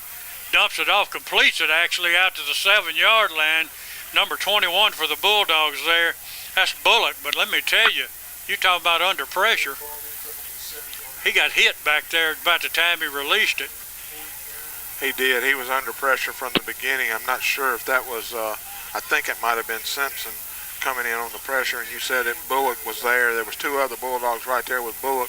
Had Bullock missed him, and again, just good job by the Bulldogs defense running to the football and making a play. Robinson to come in for the Bulldogs or drop back for the Bulldogs. He'll line up along the 36-yard line, anticipating the punt. Look for the Bulldogs to come after it, Keith. And he's under pressure, then it's going to be a safety. Bad snap. The punter couldn't do anything but jump on the football.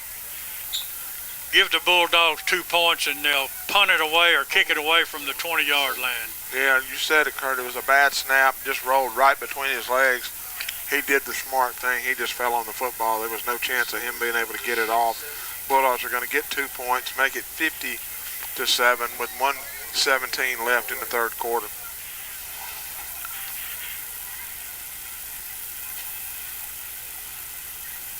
I'm not sure, Kurt, you a former football coach, you'll know more all this than me. They're going to line up. Will they line up to kick from the 20-yard line? Is that what it is? I think from the 20 they'll either have the option to punt or kick. Yeah. Most of the time they elect to punt, but I think it's actually a free kick, and they can either do which one they would prefer. And I think this guy's going to tee it up and kick it. He is. It's exactly what he's going to do, and you would think the Bulldogs would get good field position here for this next possession. He's lining up. He's approaching the football. He's going to kick the football.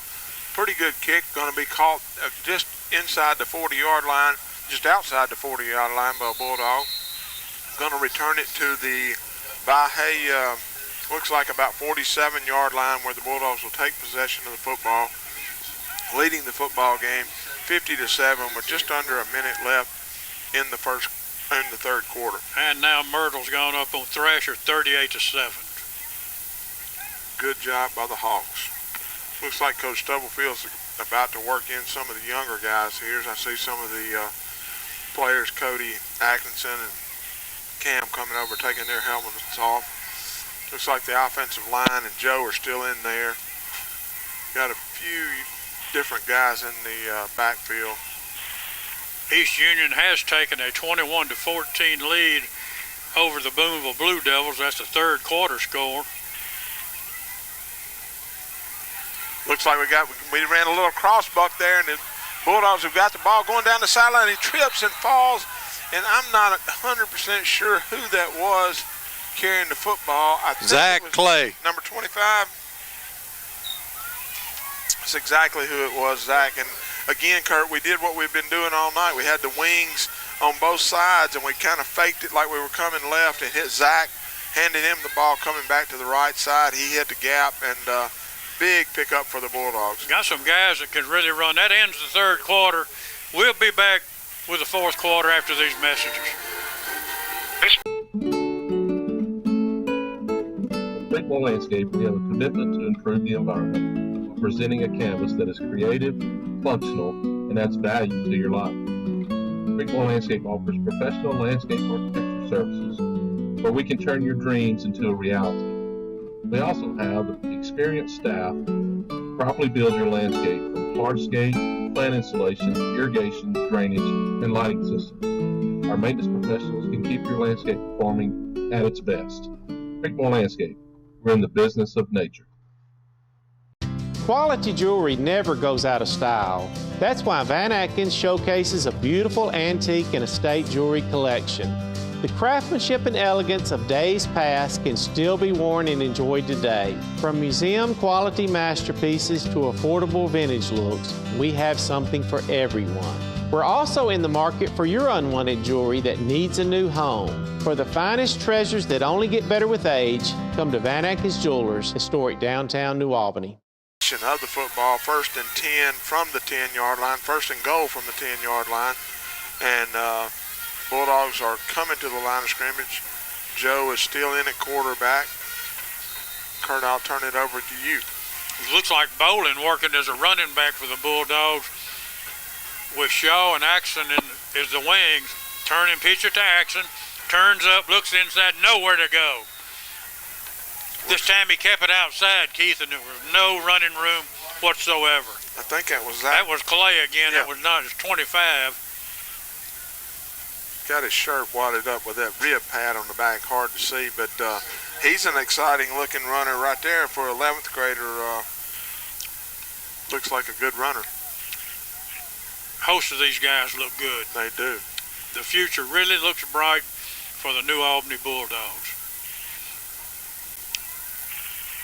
It'll be Clay and Shaw on the wing. Bolin is an up back, lined up right behind Mathis. Hands it to Bolin straight ahead to the 10-yard line. He got 1 yard. That'll be all he'll get. Yeah, not much there, Kurt, on that one. It was just, like you said, we got two wings going, and we got Bolin right behind him as a lone back in the backfield. And Joe turned it and handed it to him, and Byhalia just did a good job of stopping it up. Looks like a 3rd and goal to goal situation for the Bulldogs. Mark it at the 10-yard line. Clay, Bolin, and Shaw as the running backs. Bulldogs work with a tight end. They fake it one way, give it another, nowhere to go. Down at the 11-yard line, going to actually lose a yard. That's Clay on it, carry. And now it'll be 4th down, and let's see if the Bulldogs and Coach Cody Stubblefield elect to work that field goal team again. Yeah, that's exactly what he's going to do, Kurt. He's going to try to field goal. Be a 27-yard attempt from the right hash. That's going to be number 17, Tina Jarrow. Good snap, good hold, kick is up, high, long, and wide to the left. David, we're pulling them all wide to the left tonight. Just barely missing, but just a little. Yeah, it's good to see them get somebody out there to kick. They've had a couple opportunities tonight, and they have more opportunities as the season goes along. But good to have two guys that can put it through there when they're on. Really is, and on both attempts, nothing that took place that would scare me if it was a crucial situation. Send either one of them in to kick, I'd have pretty good confidence in them. Yeah, I thought. Agree, Kurt. I think that both hit good kicks. They just pulled just a little bit left, and again, Bulldog defense got some young guys out there on defense now. Byhalia takes possession. We've got around 9 minutes left in the football game. Camberton Bass working in the secondary now for the Bulldogs. As the Indians work up center, fumble the snap, pick it up, give it to the deep back, nowhere to go. Lost a yard, maybe two on it. Yeah. Good job by the Bulldog defense. I see number 12 in there. That's going to be Jack Keener. He's a sophomore for the Bulldogs. Kathy working along the defensive front for the Bulldogs.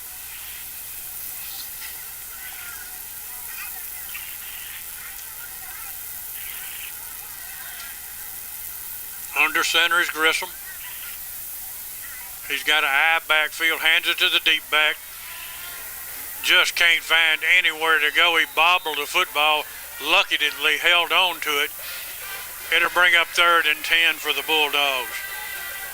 As Strickland checks in the football game for the Bulldogs.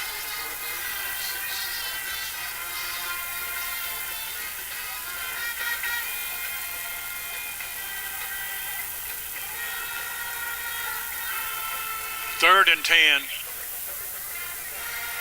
For all intensive purposes, Byhalia have been able to muster no offense against this Bulldog defense tonight. They've tried some plays. They got some good-looking kids out there, but this Bulldog defense has just been swarming and too good. Now we got a pile up, we got a fumble, and I can't tell who's got it. David, it looks like Bulldogs might have recovered it. I believe they recovered it. 4th down, and Byhalia will check in the punting unit again. 7:20 remaining in this football game. The score is 50-7. New Albany Bulldogs over Byhalia. Carter, looks like Coach Stubblefield is going to leave the defense in there, and they're setting up to punt. We don't have anybody back deep, so just must anticipating a possible fake punt. Got a good snap this time. Howie, he got it off again at the 45-yard line. It bounces across midfield, inside the 45 to the 44, and I don't know how we're missing that ball. He's a Houdini, Kurt. I'm telling you, that's all gone. We have been all over it all night, and a good job, I would say, by the Bulldog defenders of not running into the kicker because they've been so close. But pretty good kick there by Byhalia punter that time, and Coach Stubblefield's gathering his offense. We've got 6 minutes and 20 seconds left in the football game. It looks like we're going to bring some more young guys in on the offense. Well, that's exactly what he's doing, and they're talking it over along the sideline, making sure they've got all their communications together. Bulldogs are going to check. Got both the Nicholas Cathy is in the game, and then, of course, Ethan Cathy, who's been playing all year, he's in there as well. Number 55, looks like that. That's going to be Gibbs checking in. Gibbs is running in a little late, and he's coming back. Little run pass option, going to complete it. Cuts it back across the field, does Clay across the 45 out to the 48. And we've got a flag comes flying in as Jeb Bolin is checked in at quarterback for the Bulldogs. I'm thinking they're probably going to get us for a block in the back or something. It was a guy in the middle there. The back judge called it. He was pretty adamant about it too, Kurt. Yeah, there wasn't any hesitation about it whatsoever. Personal foul on the Bulldogs. Huh. Didn't see a thing, David Good. I'm not exactly sure what they called on that one. They called a personal foul, but I didn't see anything unless he called hands to the face, and it's the only thing I could do. Got a lot of young guys in there.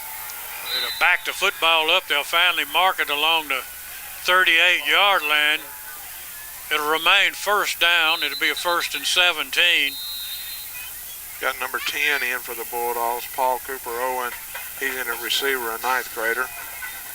We've got a timeout on the field. We'll hold it right here, David. We've got David Good will be joining Coach Cody Stubblefield after the game on the post-game show, and maybe be able to get a couple of the players to talk to, David. Working on it, guys. Got several to choose from tonight. Well, there's no question about that. It's been a big night. Remind everybody we'll be on the air next week from Booneville at 6:15 with a BNA Bank pregame show. David will be visiting with Coach Cody Stubblefield. Booneville had led East Union most of the night, but the last score we got in, East Union had come back and taken a 21-14 lead in the third quarter. Number 68, Bradley Robbins is in for the Bulldogs, a 11th grader in their playing line. Bolin sends a man left and right. Snap goes over his head. He just goes back and gets on it. Downs it right there. Well, Jeb's going to have to grow a couple feet if he wants to get that one. He's going to have to grow a lot. I don't know if Kareem could have got that one. That was a good job by Jeb. Smart play. He ran back, and he didn't even really hesitate. He just went down and got the ball, took a knee, and smart play. Unfortunate little high snap. Bolin sends twin receivers left, twin right. He brings a man in motion left or right. Hands it to him, coming around, trying to get outside, turns the corner, taken out of bounds along the 32-yard line. And a nice job of running the football right there, Keith. Yeah, gonna call. I think they're gonna get Zach. I think that's Zach Clay out there on the receiver. They're gonna get him for holding when he was coming around the end there. That was Sisk on the carry. Did a nice job of getting out on the edge. Isaac Duncan, a 9th grader, coming in at offensive line, number 61, get a little playing time.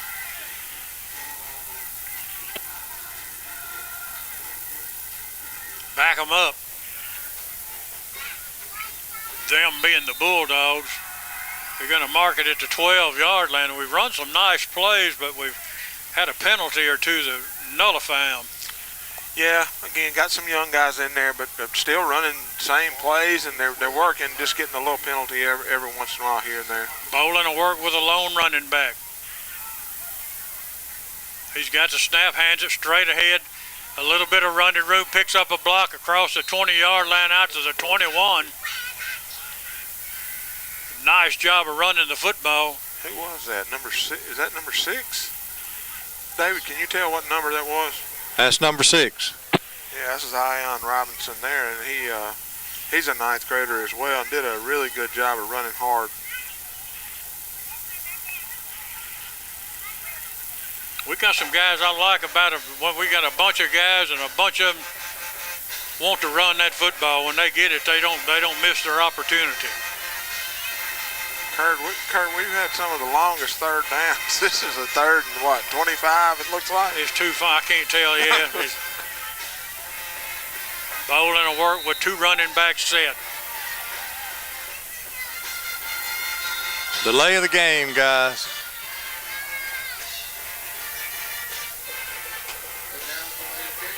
Back them up 5 more yards, Keith, to whatever that was you think. We've got to get. We got to get a bunch, Kurt. We got to get across midfield to the 46-yard line to get a first down. And we are on the 17, so we got to get that going. What they call in the trade. 33, 30. I think we'd all have to take our shoes off for that one. It's going to be about 36 yards we got to gain. 3rd and long. 3rd and a bunch. Bolin works with 2 specs. He hands it to the first one through. looking for a block, picks one up, gets the edge turn outside the 20, taken out of bounds right along the 30-yard line. Nice job of running the ball again, and I think that's going to be Sisk again, Dalton Sisk. Yeah, Dalton, that's twice he's coming around the corner there running hard. Good job of staying to the outside, and just had one player that couldn't make him miss, or he might have even picked up more yardage. Bulldogs will punt the football away. Miss Kelly will come in and kick it. And you can just go ahead and put this one in the history books, a 50-7 win by the New Albany Bulldogs over the Byhalia Indians. Good snap, plenty of time, nice driving punt. Going to hit at the 25-yard line, bounce inside the 20 to the 12.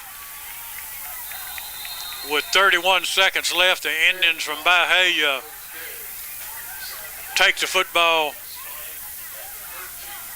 and you can wrap it in maroon and white. The New Albany Bulldogs are going to go 2-1 on the season. Wow, Kurt, that was a great kick by Wright there. He had a low driver spiral that I don't know how many yards he got on that. We don't have our stat guy, David Good, up here counting it out for me, but good job there. And again, as you said, this one's all but over. Got 31 seconds left. The Bulldogs leading 50-7. Well, we'll enjoy this one tonight, but tomorrow morning the Bulldog staff will be working on getting ready for the Boonville Blue Devils next week.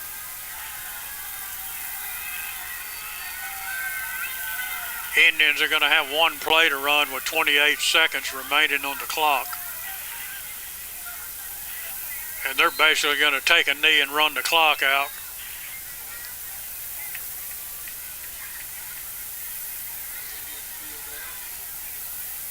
The clock is Bulldogs substituting in, but it's going to run out. And we're going to take a couple of minutes, send it back to the station. We'll be back. David Good will be joined by Coach Cody Stubblefield. You're listening to Bulldog Football on 1470.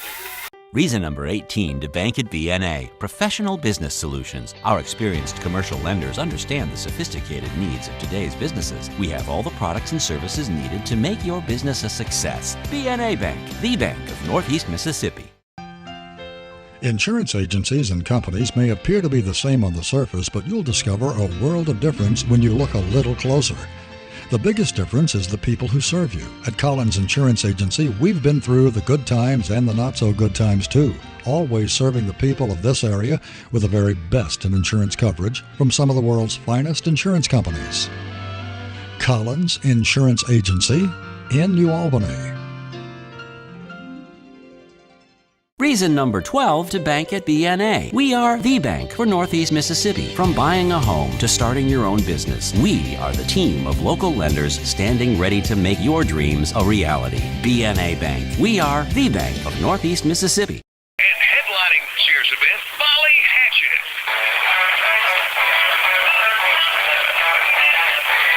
For more information, visit New Albany Street. A month, I'm sure. Tonight's action brought to you I think so. Concrete, located 1220 West Bankhead. Founded in 1949 and committed for quality and excellent customer service. They're open Monday through Friday, 7 to 4. Stokes Supermarket. Go get Clint.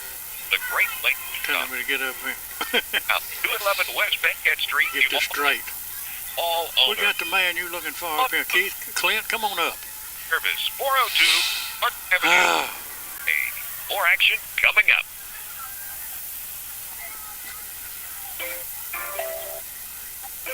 Boonville's going to be better than this. Independent Houston's beating Shannon 37-6. Variety of services, including single prescription filing, immunization. People are big calling 43-0, or it's 43-0. Really? Magnolia Drive. At 1757 Highway 1. Do we go to Corinth, or is it here? I think it's here. All right, take it away. All right, we're back at Kitchens Field. David Good is standing down waiting for Coach to get through with it. Some other scores from Chevron Shortstop we can give you while we're waiting on Coach Stubblefield. Louisville 23-7 over Columbus. my screen just went blank, Kurt. David's waiting on Cody over there. So we got Neshoba Central over Forest Hill 17-14. Coach Stovehill's walking over to David. And David, we're going to send it down to you, buddy. Thank you, guys. Exciting second half for your team, Coach. Came out and played hard second half. Yeah, we talked a lot about at halftime about being complacent, kind of being lulled to sleep a little bit.